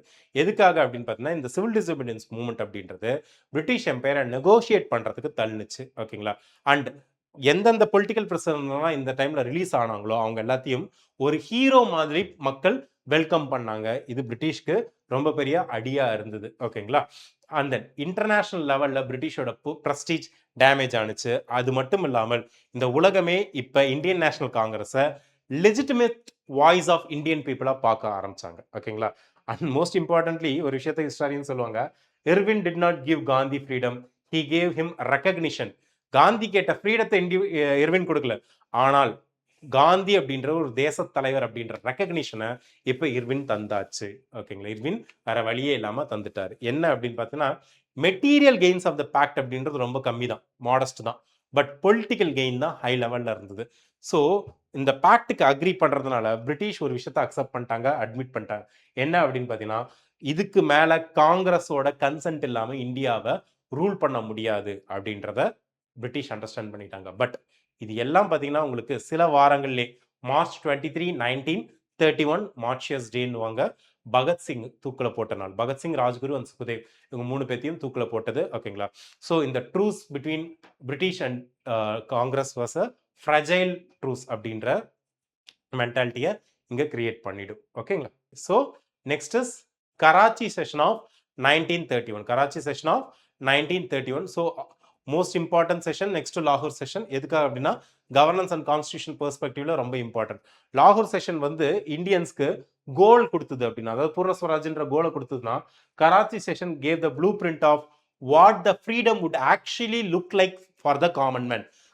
சுதந்திரம் கிடைச்சாச்சு, அப்புறம் என்ன பண்ணுவீங்க அப்படின்றதுக்கு ஆன்சர் தான் இந்த கராச்சி செஷன். ஓகேங்களா? ரொம்ப இம்பார்ட்டன்டானது. எதுக்குன்னா இந்த செஷன் தான் பார்த்தீங்கன்னா உங்களுக்கு எலைட் பொலிட்டிக்கல் ஸ்ட்ரகிளுக்கும் economic aspirations of millions of starving இந்தியன்ஸ்க்கும் நடுவில் ஒரு பிரிட்ஜா இருந்தது. ஓகேங்களா? ஸோ இந்த டைம்ல பார்த்தீங்கன்னா இந்த சுச்சுவேஷனே அந்த அளவுக்கு சரியில்லாம தான் இருந்தது. ஓகேங்களா? இந்த கராச்சி செஷன் எதனால அப்படின்னு பார்த்தீங்கன்னா அப்பதான் கொஞ்ச நாளைக்கு முன்னாடி தான். ஓகேங்களா?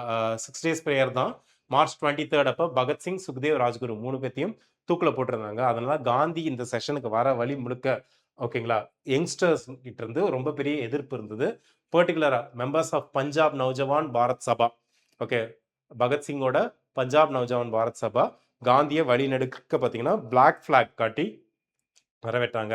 அவரை தான் பார்த்தீங்கன்னா காந்தியை தான் பார்த்தீங்கன்னா இந்த 3 பேர்த்தோட தூக்கியும் காப்பாற்ற மறுத்த ஒரு பர்சனாக பார்த்தாங்க. ஓகேங்களா, காந்தியர் இம்பாக்ட்ல இதை கண்டிப்பாக காந்தி புஷ் பண்ணியிருக்கணும்னு சொன்னாங்க. ஓகேங்களா, அண்ட் மோஸ்ட் இம்பார்ட்டன்ட்லி ஒரு டெலிகேட் பேலன்ஸ். ஓகே, காங்கிரஸ் வந்து பார்த்தீங்கன்னா ஒரு கிட்டத்தட்ட கைத்து மேல் நடக்கிற மாதிரியான ஒரு சுச்சுவேஷன். என்ன அப்படின்னா, ஒரு சைடில் bravery and sacrifice of the ரெவல்யூஷனரிஸையும் அக்செப்ட் பண்ணிக்கணும். பட் அதே நேரத்தில் பொலிட்டிக்கல் வயலன்ஸ் கூடாது அப்படின்ற ஸ்டாண்ட்ல இருந்தும் மாறக்கூடாது. ஓகேங்க, ஸோ அந்த விஷயத்தில் காங்கிரஸ் வந்து கிட்டத்தட்ட கைத்து மேலே நடக்கிற மாதிரியா கயிறு மேலே நடக்கிற மாதிரியான ஒரு பொலிட்டிக்கல் டைட் ரோப் மேலே நடக்கிற மாதிரியான ஒரு சுச்சுவேஷனில் தான் இருந்தது. ஸோ இந்த கராச்சி ரெசல்யூஷனில் தான் ஸ்வராஜ் அப்படின்ற கான்செப்டை டிஃபைன் பண்ணுறாங்க. ஓகேங்களா, so it is very very important. எதுக்காக அப்படின்னு பார்த்தீங்கன்னா, இந்த கராச்சி செஷன் அப்படின்றது ஒரு பொலிட்டிக்கல் ஸ்லோகன்ஸ் எல்லாத்தையும் தாண்டி போணுச்சு. மோஸ்ட் இம்பார்ட்டன்ட்லி 2 கிரவுண்ட் பிரேக்கிங் ரெசல்யூஷன்ஸை வந்து அடாப்ட் பண்ணாங்க. ஓகேங்களா, அதுதான் பார்த்தீங்கன்னா டிஎன்ஏ ஆஃப் இந்தியன் கான்ஸ்டியூஷனாக மாறுனுச்சு. இந்தியன் கான்ஸ்டியூஷன் டிஎன்ஏவே இந்த கராச்சி செஷன்ல தான் கிரியேட் ஆனிச்சுன்னு சொல்லுவாங்க. Okay, first resolution on fundamental rights. இந்த கராச்சி செஷனை ஹெட் பண்ணது Sardar Vallabhbhai Patel. Okay, so resolution of fundamental rights pass பண்றாங்க. This was the precursor of part 3 of our current constitution.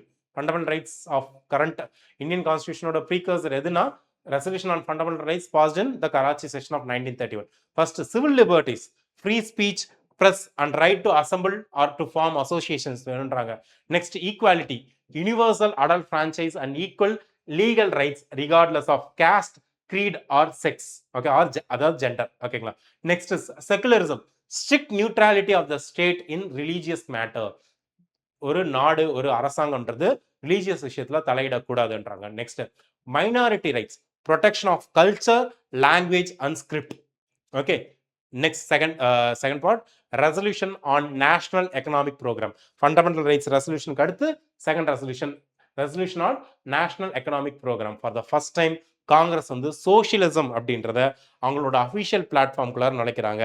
இதுதான் இப்ப பிரசன்ட் கான்ஸ்டியூஷனோட DPSP, directive principles of state பாலிசியோட பேசிஸா இருந்தது. First point agrarian relief. ஓகேங்களா, சுதந்திர இந்தியாவில் பார்த்தீங்கன்னா பர்டிகுலரா உங்களுக்கு substantial reduction in rent and revenue and relief from agricultural டெப்ட் அப்படின்ற ரெசல்யூஷன் பாஸ் பண்றாங்க. Next labour rights, living wage, limited working hours and right to form unions employees லேபர்ஸ்க்கு கொடுப்போம் அப்படின்றாங்க.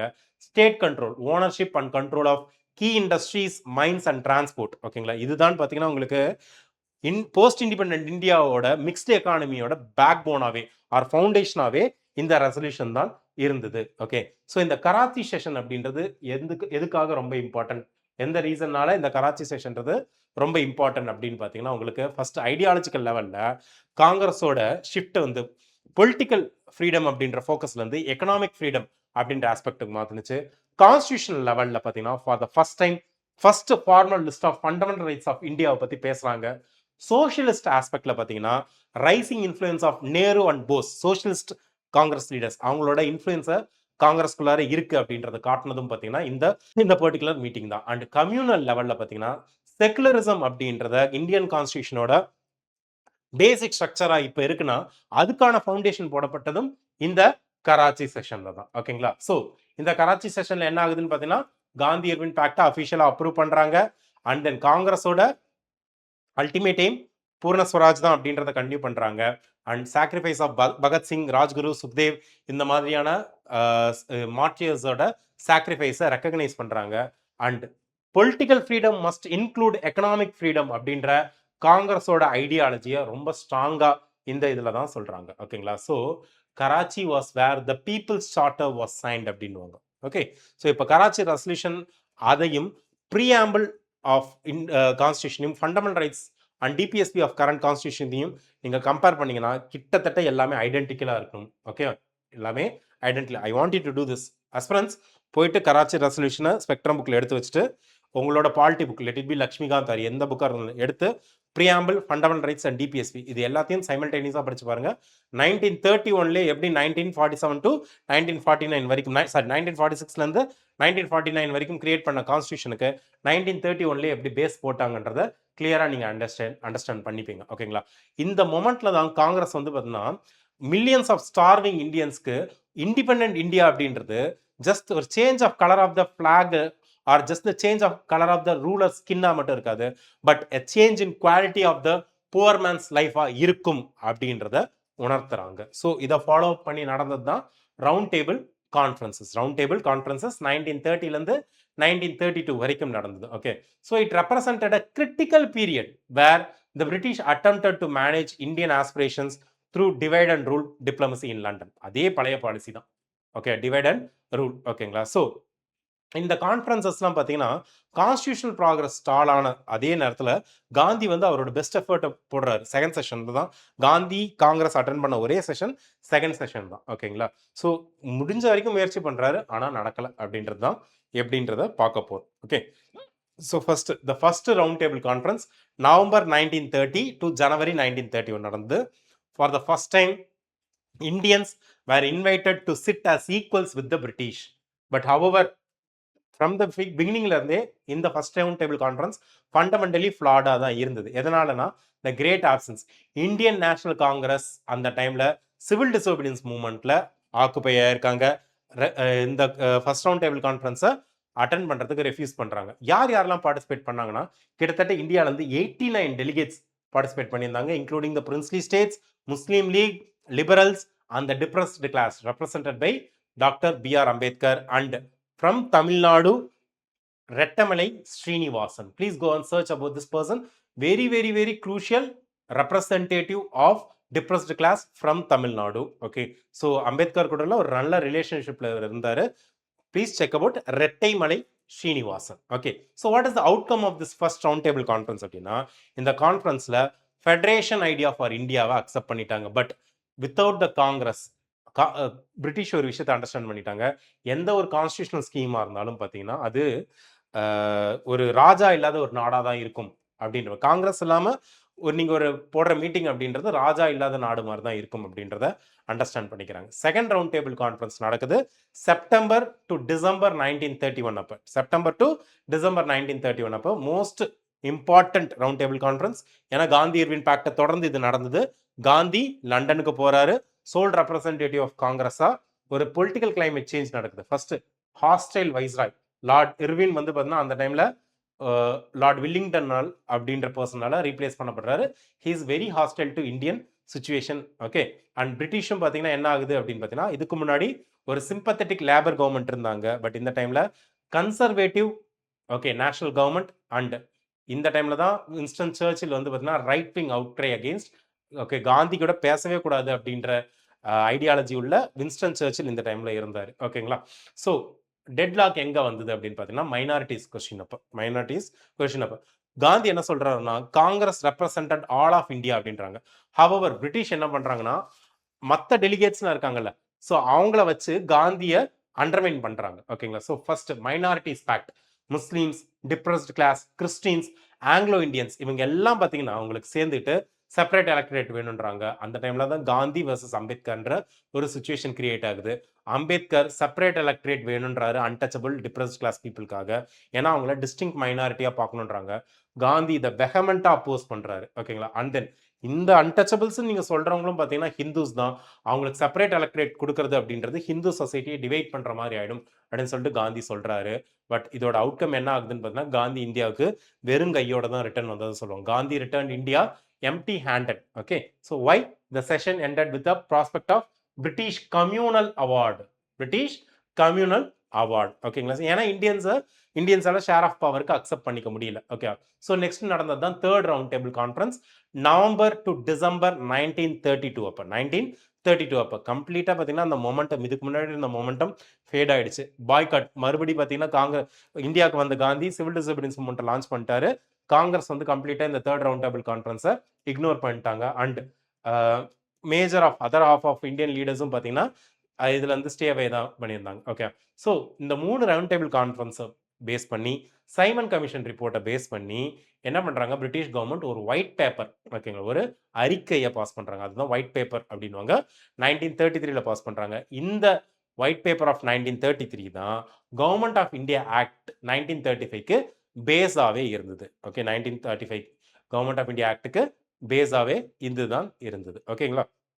Okay, so what are the 3 round table conference? First 1930 நடந்தது. Okay, Congress participate பண்ணிச்சா? இல்ல. ஏன்? சிவில் டிசோபீடியன்ஸ் மூவ்மெண்ட்ல பார்ட்டிசிபேட் பண்ணாங்க. What is the key takeaway? Idea of federation வேணும் அப்படின்ட்டு பிரின்சிபல் லெவலில் அக்செப்ட் பண்ணிட்டாங்க. செகண்ட், 1931ல Gandhi as a sole representative of Congress and India participate பண்ணாரு. Deadlock over separate electorates between Gandhi and the depressed class. Okay, particularly doctor B.R. Ambedkar. Third, 1932ல okay Congress participate பண்ணல. Okay, it led to the white paper and ultimately 1935 Government of India Act. Okay, so டோட்டலாக பார்த்தீங்கன்னா உங்களுக்கு இந்த second round table கான்ஃபரன்ஸை மட்டும் எடுத்துக்கலாம். Total Indian delegates 100+ இருந்தாங்க. Women representative Sarojini Naidu, Begum Jahanara Shahnawaz and Radhabai Subbarayan இவங்க எல்லாம் பார்ட்டிசிபேட் பண்ணியிருந்தாங்க. லேபர் ரெப்ரசன்டேட்டிவ்ஸாக 3 பேர் இருந்தாங்க. NM Joshi, B. Shiva Rao, VV Giri and princely states over major 20 states have represented princely states. ஓகேங்களா? ஸோ அல்டிமேட்லி பார்த்தீங்கன்னா இந்த ரவுண்ட் டேபிள் கான்ஃபரன்ஸ்ன்றது it is the British trap to prove Indian disunity அப்படின்னு சொல்லலாம். ஓகேங்களா? ஸோ 100 டிஃப்ரெண்ட் வாய்ஸஸை கூப்பிட்டு வச்சு பிரிட்டிஷ் ஒரு விஷயத்தில் தெளிவாக இருந்தாங்க. யுனைடெட் கான்சன்ஸ் வராது, இட் இஸ் இம்பாசிபிள்னு அவங்களுக்கே தெளிவாக தெரியும். அதுதான் அவங்களுக்கு எதிர்பார்த்தாங்க. So Gandhi's presence at second round table conference வந்து பார்த்தீங்கன்னா ஒரு மாரல் விக்டரியாக தான் இருந்தது, பட் டாக்டிக்கல் டிஃபிட். ஏன்னா பிரிட்டிஷ் சக்ஸஸ்ஃபுல்லாக என்ன பண்ணாங்கன்னா டிபேட் ஆஃப் இண்டிபெண்டன்ஸ்லேருந்து கம்யூனல் ரெப்ரஸன்டேஷனுக்கு அதை மாற்றி விட்டாங்க. ஓகேங்களா? ஸோ அல்டிமேட்டாக பார்த்தீங்கன்னா உங்களுக்கு மறுபடி சிவில் டிசோபீடியன்ஸ் மூவ்மெண்ட் தான் உங்களுக்கு ரெஸ்யூம் பண்ணுறாங்க. காந்தி இந்தியாவுக்கு வராரு, செகண்ட் ரவுண்ட் டேபிள் கான்ஃபரன்ஸில் பார்ட்டிசிபேட் பண்ணிட்டு திருப்பி சிவில் டிசோபீடியன்ஸ் மூவ்மெண்ட்டை லான்ச் பண்ணுறாரு. ஓகேவா? So the final phase of civil disobedience movement 1932 1932 to 1934. ஓகே, 1932 to 1934 இந்த பீரியட் தான் பார்த்தீங்கன்னா நெகோஷியேட்டட் ட்ரூஸ்ல இருந்து பார்த்தீங்கன்னா ஒரு சிவில் மார்ஷியல் லா அப்படின்ற பீரியடுக்கு மாறுது. ஓகே, ஸோ இந்த ஃபர்ஸ்ட் ஃபேஸ் வந்து பார்த்தீங்கன்னா it was more about action, but second phase அப்படின்றது more about endurance against the government that has decided to crush first and talk later.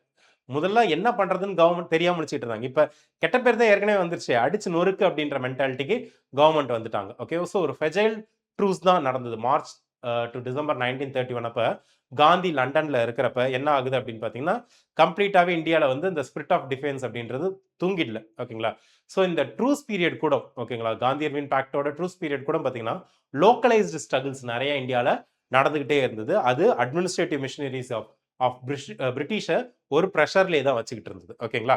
And எங்க அப்படின்னு பார்த்தீங்கன்னா யுனைடெட் ப்ராவின்ஸ் உத்தரப்பிரதேஷ். ஓகேவா? ஸோ அந்த இடத்துல ஒரு powerful no rent campaign run ஆகிட்டு இருந்தது. ஓகேங்களா? Against the evictions. Next north west frontier province Khudai Khidmatgars வந்து பார்த்தீங்கன்னா ஒரு ப்ரூட்டல் ரெப்ரஷன் வந்து பார்த்தீங்கன்னா ஹை டாக்ஸஸ்க்கு அகேன்ஸ்டாக போராடி இது பண்ணிட்டு இருந்தாங்க, வாங்கிட்டு இருந்தாங்க. ஓகேங்களா? ஸோ நார்த் வெஸ்ட் ஃப்ரான்டியர் ப்ராவின்ஸ்ல இருந்த ரெட் ஷர்ட்ஸ் குதாய் கித்மகர் மூவ்மெண்ட்டை வந்து பிரிட்டிஷ் ரொம்ப ரெப்ரஸ் பண்ணிட்டு இருந்தாங்க. அண்ட் தென் பெங்காலில் ஹிஜ்லி ஜெயில் ஃபயரிங் அப்படின்வாங்க. செப்டம்பர் 1931 அப்போ பொலிட்டிக்கல் பிரிசனர்ஸை வந்து அவங்க மேலே ஃபயர் பண்ணாங்க. ஓகேங்களா? ஸோ இது ஒரு ரொம்ப பெரிய பிரச்சனையாக மாறுச்சு. Okay, so next the Willingdon shift அப்படின்வாங்க, பிரிட்டிஷோட ஸ்ட்ராட்டஜி ஷிஃப்ட். ஓகேங்களா? ஸோ லார்ட் இர்வின் அப்போ லார்ட் இர்வின் மாதிரி இல்லாமல் புதுசாக வந்த வைஸ்ராய் லார்ட் வில்லிங்டன் வந்து ஓகேங்களா as well as British bureaucracy வந்து காந்தி இர்வின் பேக்ட் அப்படின்றது ஒரு மிஸ்டேக் அப்படின்னு நம்பினாங்க. இது காங்கிரஸோட ஈகோவை படுத்திருச்சு அப்படின்னு நம்பினாங்க. அதனால என்ன பண்றாங்கன்னா ஒரு ப்ரீ எம்டிவ் ஸ்ட்ரைக் பாலிசியை ஃபாலோ பண்றாங்க. ஃபர்ஸ்ட் மொமெண்டம் பில்டப்பே பண்ணக்கூடாது.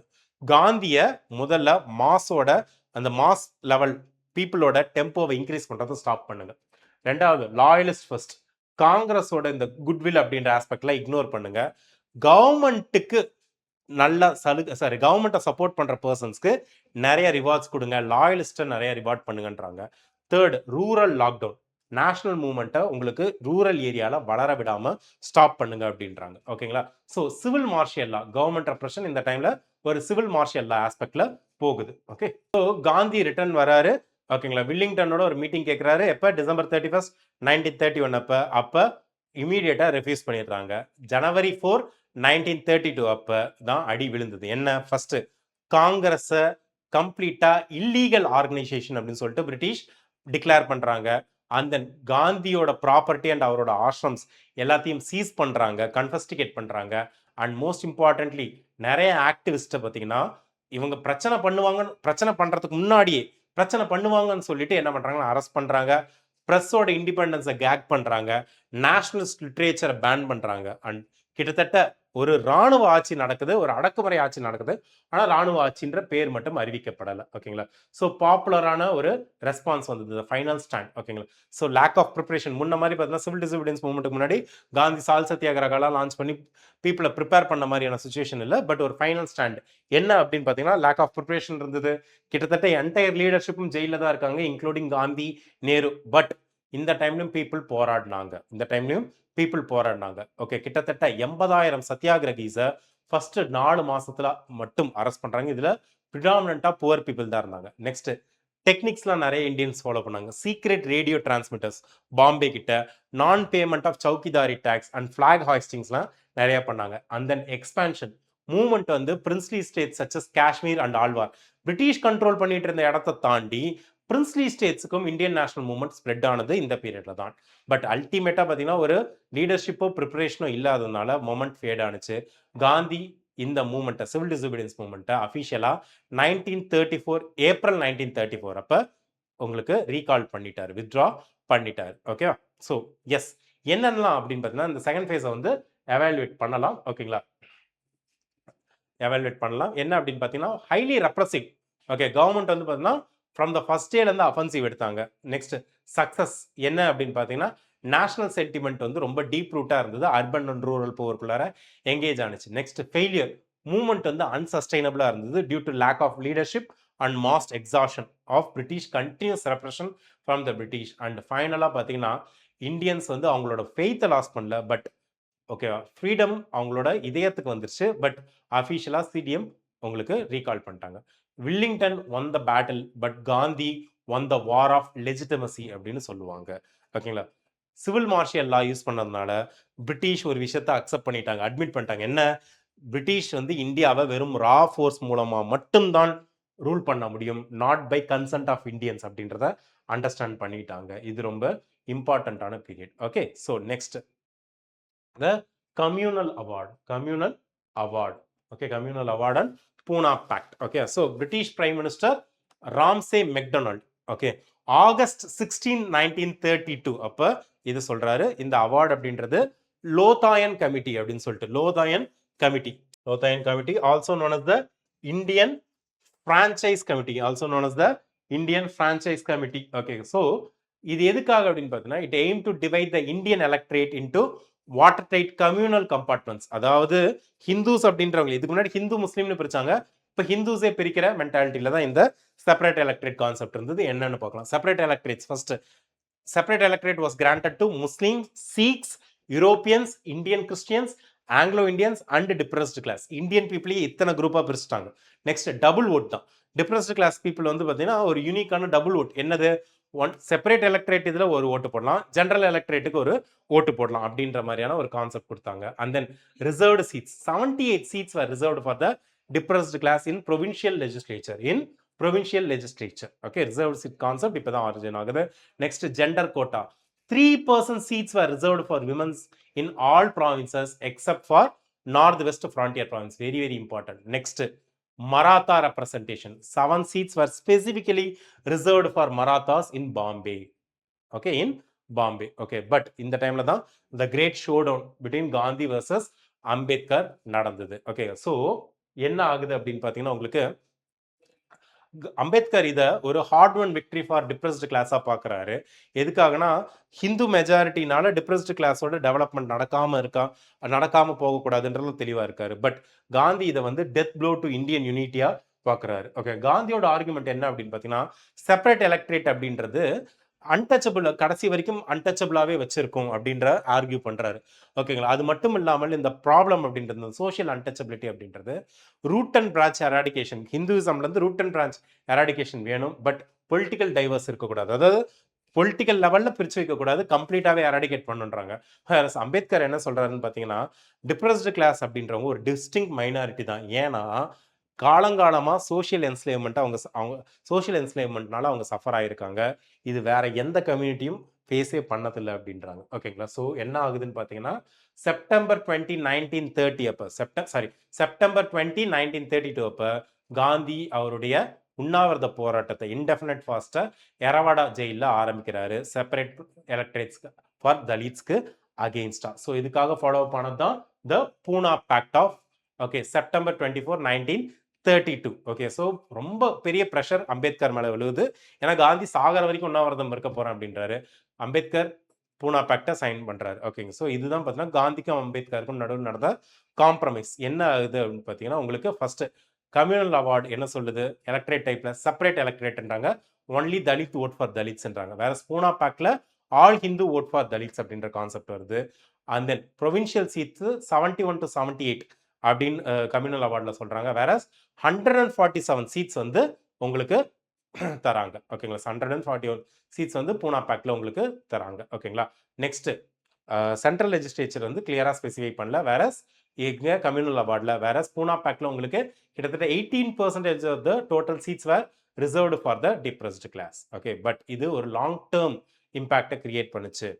காந்தியோட லைஃபை ப்ரொடெக்ட் பண்ண அதே பேக்ட் தான் பார்த்தீங்கன்னா உங்களுக்கு ஒரு ஃபார்மல் ஸ்பிளிட் இன் ஹிந்து கம்யூனிட்டியை கிரியேட் பண்ணதா சொல்லுவாங்க. So the Dalit perspective, the stooge argument அப்படின்னா லாஸ் ஆஃப் லீடர்ஷிப்.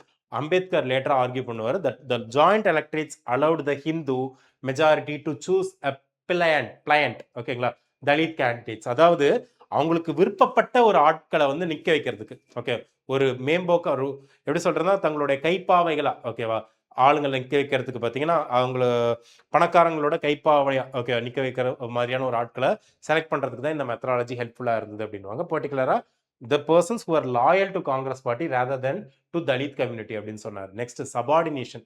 பர்டிகுலரா பார்த்தீங்கன்னா தலித்ஸ்க்கு ஒரு டிஸ்டிங்க்ட் எக்ஸிஸ்டன்ஸ் இருக்கிறத இது கொடுக்கல இன் நேஷனல் லைஃப் அப்படின்வாங்க. அண்ட் மெஜாரிட்டி ஆஃப் பிரமினிக்கல் ஆர்டருக்கு கீழே தலித்ஸோட லைஃபை சபார்டினேட் பண்ணிடுச்சுன்னு சொல்லுவாங்க. அம்பேத்கர் ரொம்ப ரிக்ரெட் பண்ணார். டில் 1947 அம்பேத்கர் இந்த பேக்டை டினவுன்ஸ் பண்ணி தான் இருந்தார். இவென்ச்சுவலி இதுக்காக தான் ஷெட்யூல்டு காஸ்ட் ஃபெடரேஷன் அப்படின்னு ஒன்று ஃபார்ம் பண்ணுறாரு, செப்பரேட் எலக்ட்ரேட் வேணும் அப்படின்னு சொல்லிட்டு. ஓகேவா, so ultimately very very important இது ராம்சே மெக்டொனால்டோட அவார்ட் பண்ணப்பட்ட கம்யூனல் அவார்ட். ஸோ நெக்ஸ்ட் இந்த பூனா பேக்டை மீடியேட் பண்ணது மதன் மோகன் Malviya and MC Raja who facilitated the pact. Primary change என்ன, செப்பரேட் எலக்ட்ரேட்ல இருந்து reserved seats in joint electorates போனுச்சு. சீட் இன்க்ரீஸ் நடந்தது 71 to 78ல இருந்து 148 இன் ப்ரொவின்ஷியல் லெவல்லையும் 18% இன் சென்ட்ரல் லெவல்லையும். So that is very very important. So the Pune Pact was a political settlement for a socially owned people. So Gandhi won the moral battle to keep the community together, but Ambedkar won the tactical battle for increased representation. But அவங்க ரெண்டு பேத்துக்குள்ள இருந்த tension increase ஆனுச்சு. Integration versus independent identity அப்படின்ற concept போனுச்சு. which remained as the central theme of Dalit politics even today. It remains as the central theme of Dalit politics even today. So it is very very important. So next என்ன ஆகுது அப்படின்னு பார்த்தீங்கன்னா, காந்தியை ரிப்பீட்டடாக சொன்னது depressed class பீப்புளோட லைஃப்பை பற்றி உங்களுக்கு எதுவும் தெரியல அப்படின்னு சொல்லிட்டு ஓப்பனாகவே கமெண்ட் பண்ணுறாங்க. காந்தி அதனால என்ன ஆகுதுன்னு என்ன பண்ணுறாருன்னா ஒரு இன்டர்னல் ரெவல்யூஷன் ஹிந்துயிசம்க்கு கீழே கொண்டு வரணுன்றாரு. ஸோ அதனால ஒரு டூர் மாதிரி போகிறாரு 1933லேருந்து 1934 பீரியட் வரைக்கும். இந்த பீரியடில் அவர் பொலிட்டிக்கல் ஆஸ்பிரேஷன்ஸை பார்க்கல, பட் சோஷியல் ஆஸ்பிரேஷன்ஸை பார்க்குறாரு. ஆகஸ்ட் 1933 அப்போ காந்தியை ரிலீஸ் பண்ணுறாங்க. காந்தி ஆக்டிவ் பாலிடிக்ஸ் அபான் பண்ணிட்டு கம்ப்ளீட்டா பார்த்தீங்கன்னா உங்களுக்கு சோஷியல் ரிஃபார்மை ஃபோக்கஸ் பண்றாரு. ஓகேங்களா, ஸோ இந்த டைம்ல தான் அவர் all India anti untouchability league அப்படின்றத ஃபவுண்ட் பண்றாரு. இதை தான் லேட்டரா ஹரிஜன் சேவாக் சங் அப்படின்னு சொல்லிட்டு ரீநேம் பண்றாங்க. அண்ட் தென் அவரோட வீக்லி ஜேர்னலான ஹரிஜனையும் இதுக்காக தான் கிரியேட் பண்றாரு. ஹரிஜன் அதாவது கடவுளின் குழந்தைகள் அப்படின்றாரு. தலித் பீப்புளை இவர் ஹரிஜன் அதாவது கடவுளின் குழந்தைகள் அப்படின்றாரு. ஓகேங்களா, so the scale of this particular. So கிட்டத்தட்ட 20,000 கிலோமீட்டர் இந்தியா முழுக்க அவர் டிராவல் பண்றாரு, ஃபண்ட்ஸ் கலெக்ட் பண்றாரு. பர்டிகுலரா பார்த்தீங்கன்னா யூத்ஸை வில்லேஜஸ்க்கு மூவ் ஆகுங்க, மார்ஜினலைஸ்டு பீப்புளை அப்லிஃப்ட் பண்ணுங்க அப்படின்றாரு. அண்ட் தென் வர்தால இவர் ஒரு சபதம் எடுக்கிறார். 1930 இவர் என்ன சொல்றாருன்னா, சபர்மதிக்கு நான் போக மாட்டேன், ஸ்வராஜ் வாங்குற வரைக்கும் நான் சபர்மதி போக மாட்டேன் அப்படின்னு சொல்லிட்டு வர்தாவை அவரோட நியூ ஹெட் குவார்ட்டர்ஸா மாத்துறாரு. ஸோ இந்த டைம்ல அவர் என்ன பண்றாரு, அன்டச்சபிலிட்டி மேல ஒரு டேம்னிங் இண்டிக்மெண்ட் ஆஃப் ஹிந்து சொசைட்டின்றாரு. Hinduism dies if untouchability lives அப்படின்னு சொல்லிட்டு காந்தி சொல்றாரு. Most important quote. And on Hindu shastras அவர் என்ன பண்றாருன்னா, argued that scriptures do not sanction untouchability, and if they do, they must be ignored as they contradict reason and human dignity அப்படின்றாரு. வேதங்களும் புராணங்களும் அன்டச்சபிலிட்டியை support பண்ணுச்சுன்னா அதை இக்னோர் பண்ணணும் அப்படின்றாரு. Okay, and on the cost system untouchability, ஓகேவா, அதுக்கும் வர்ணாசிரம தர்மா அப்படின்றதையும் பார்த்தீங்கன்னா பிரித்து பார்க்கணும் அப்படின்றாரு. பர்டிகுலராக பார்த்தீங்கன்னா அவங்களுக்கு இந்த ஹை அண்ட் லோன்லாம் பார்க்கக்கூடாது வர்ணாசிரம தர்மால. வர்ணம் இருக்கட்டும், ஆனால் எல்லாமே சமம் அப்படின்றாரு. பட் இதை யாராலையும் அக்செப்ட் பண்ணிக்க முடியல. ஓகே, பர்டிகுலராக அம்பேத்கரால் இதை அக்செப்ட் பண்ணிக்க முடியல. ஆன் ரேடிக்கல் ரிஃபார்ம், ஓகேங்களா, உங்களுக்கு வந்து ஒரு விஷயத்தில் ஓகேங்களா கேம்பெயினை வந்து இன்டர்டைனிங் ஆர் இன்டர் காஸ்ட் மேரேஜ், ஓகேங்களா. ஸோ இந்த மாதிரியான விஷயங்கள்லாம் அவர் எங்கேஜ் ஆக மாட்டேன்றாரு. பர்டிகுலராக பார்த்தீங்கன்னா இது எதனால immediate goal of removing the physical டிசபிலிட்டியை இது நடத்தாது அப்படின்றதுல அவர் கொஞ்சம் தெளிவாக இருக்கார். ஓகே, ஸோ இந்த டைமில் தான் காந்தி பார்த்தீங்கன்னா ஆர்த்தடாக்ஸ் குரூப்போட கிளாஷ் ஆகுறாரு. Gandhi at this time did not just fight the British, he also fought the Sanatanis, அதாவது ஆர்த்தடாக்ஸ் ஹிந்துஸையும் இந்த டைமில் ஃபைட் பண்ணுறாரு. ரியாக்ஷனரி பேக்லாஷ் வருது. என்ன அப்படின்னு பார்த்தீங்கன்னா நிறைய இடத்துல பிளாக் ஃபேக் டெமான்ஸ்ட்ரேஷன் நடக்குது. ஈவன் ஃபிசிக்கல் டிஸ்ட்ரப்ஷன் ஆஃப் அவரோட மீட்டிங்கும் நிறைய இடத்துல நடக்குது. And then political sabotage, government என்ன பண்ணுறாங்க, டிவைட் அண்ட் ரூல் கார்டை மறுபடியும் ப்ளே பண்ணுறாங்க. Orthodox elements of orthodox Hindus கூட ஜாயின் பண்ணிக்கிறாங்க. ஓகேங்களா. அண்ட் பர்டிகுலராக பார்த்தீங்கன்னா டெம்பிள் என்ட்ரி பில் 1934 பாஸ் பண்ணுறாங்க. அதை கவர்மெண்ட் டிஃபீட் பண்ணுறாங்க. ஓகேங்களா. அண்ட் பெங்காலில் பார்த்தீங்கன்னா மெனி காஸ்ட் இந்துஸ், ஓகேங்களா, நிறைய ஜாதி இந்துக்கள் என்ன பண்ணுறாங்கன்னா பார்த்தீங்கன்னா பூனா பேக்ட் மேலே ரொம்ப கோபமாக இருக்காங்க. ஸோ அதனால் அவங்க பார்த்தீங்கன்னா டாமினேட்டட் ஹிந்துஸ் வந்து பொலிட்டிக்கல் மைனாரிட்டியாக மாறினதா ஃபீல் பண்ணுறாங்க. Okay, so ultimately what is the comparison between Gandhi versus Ambedkar அப்படின்னு பார்த்தீங்கன்னா ரொம்ப ஃபேவரட்டான டாபிக் ஃபார் மெயின்ஸ். நிறைய தடவை கொஸ்டினாகவும் கேட்டிருக்காங்க. ஓகேங்களா. ரெண்டு பேருமே அன்டச்சபிலிட்டி எண்ட் ஆகணும்னு தான் சொன்னாங்க. ஆனால் ரெண்டு பேருமே வேற வேற பாத்தில் தான் பயணிச்சாங்க அப்படின்னு சொல்லலாம். அம்பேத்கர் ஒரு சர்ஜன் ஒரு மென்டாலிட்டியில் இருந்தார். ஓகேங்களா. He argued for annihilation of caste itself. காஸ்ட்ன்றதே அப்படியே இந்துயிசத்துலேருந்து எடுத்துடணும் அப்படின்னாரு. Believing that untouchability was a natural by product of the caste hierarchy. வேற காந்தி ஒரு ரீஃபார்மர் மென்டாலிட்டியோட இருந்தாரு. காஸ்ட் சிஸ்டம், அதாவது வர்ணா சிஸ்டம்ன்றது ஒரு ஃபங்க்ஷனல் டிவிஷன் ஆஃப் லேபர் தான். ஓகேங்களா. அது உயர்வு தாழ்வுன்ற ஆஸ்பெக்ட்லாம் பார்க்கக்கூடாது. அந்த கான்செப்டை ஒரு நோஷன் ஆஃப் சுப்பீரியாரிட்டி மூலமா கரப்ட் பண்ணிட்டாங்க. As the day went on இது கரப்ட் ஆயிடுச்சு அப்படின்றாரு. இவர் என்ன பண்றாருன்னு பார்த்தீங்கன்னா சிஸ்டத்தை பியூரிஃபை பண்ணும், ஆனால் டெஸ்ட்ராய் பண்ணக்கூடாது அப்படின்னு சொல்லிட்டு காந்தி சொல்றாரு. ஓகே, பட் அல்டிமேட்லி காந்தி பார்த்தீங்கன்னா ஒரு religious movement. Okay, Gandhi insisted that this was a religious movement and not a political one. In reality it was a political one. ஓகேங்களா. So effects were deeply political. First nationalisation of masses. Okay, என்ன ஆகுது, agricultural labours mostly Dalits வந்து பார்த்தீங்கன்னா உங்களுக்கு அதாவது depressed class பீப்புளை உங்களுக்கு national மூவ்மெண்ட்டுக்குள்ளார கொண்டு வந்தாங்க. Okay, next secularisation of the struggle by attacking the notion of high and low. Gandhi prepared the ground for the secular principles which later enshrined in the Indian Constitution of Independent India. And third, internal reform, education, hygiene and abandonment of liquor. ஓகேங்களா. So இந்த மாதிரியான விஷயங்கள்லாம் பார்த்தீங்கன்னா Harijan communities கிட்ட இருக்கக்கூடாதுன்னு self ரிலையன்ஸை promote பண்ணணும்னு காந்தி சொன்னார். ஓகேங்களா. So most important thing, Gandhi was trying to save Hinduism from itself அப்படின்னு சொல்லுவாங்க. Gandhi was trying to save Hinduism from itself அப்படின்வாங்க. While Ambedkar was fighting for political power, Gandhi was fighting for social acceptance. Gandhi was fighting for social acceptance. ஓகேங்களா. So இந்த campaign இல்லாமல் Poona fact அப்படின்றது ஒரு piece of பேப்பராக தான் இருந்திருக்கும். காந்திஸ் கிரேட்டஸ்ட் கான்ட்ரிபியூஷன் இங்கே என்ன அப்படின்னு பார்த்தீங்கன்னா அன்டச்சபிலிட்டி அப்படின்றத எ மேட்டர் ஆஃப் நேஷனல் ஷேமா மாற்றினாரு. அண்ட் மோஸ்ட் இம்பார்ட்டன்ட்லி ஃபியூச்சரில் வர எந்த ஒரு இந்தியன் கவர்மெண்ட்டும் அதை இக்னோர் பண்ணிட்டு போக முடியாத ஒரு சுச்சுவேஷனுக்கு கொண்டு வந்தார். ஓகேங்களா. ஸோ த comparison between Mahatma doctor B.R.. Ambedkar, ஓகேங்களா, மோஸ்ட் இன்டெலெக்சுவலி ஸ்டிமுலேட்டிங் பார்ட் அப்படின்னு சொல்லலாம் யூபிஎஸ்சியில். ஓகேங்களா. So it is a dialogue between two giants of India.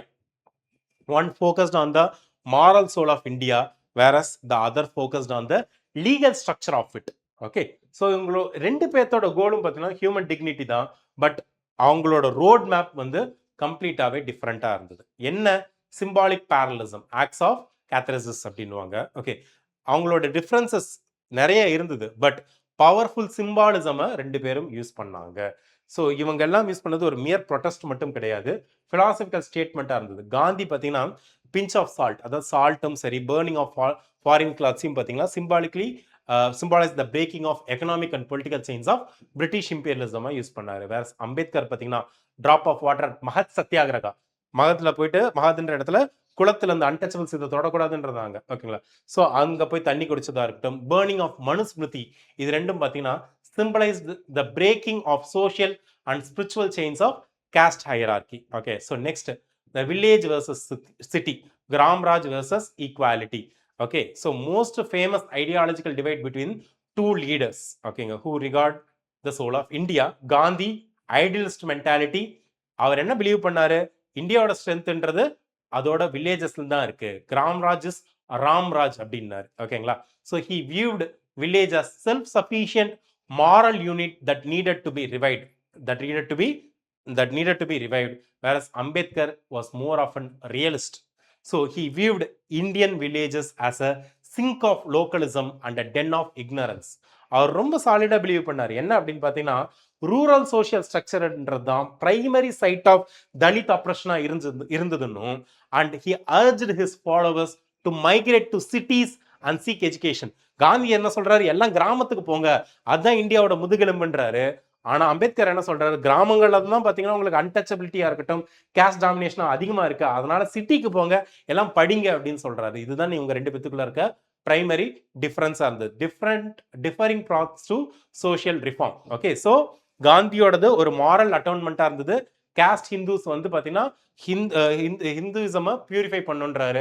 வேற அம்பேத்கர் இதை பொலிட்டிக்கல் ஆஸ்பெக்ட்ல பாக்குறாரு, லீகல் ரைட்ஸா பாக்குறாரு. Depressed classes must have constitutional safeguards and power அப்படின்னு சொல்றாரு. காந்தி ரிலீஜியனை உள்ளார்ந்து சரி பண்ணும் அப்படின்றாரு.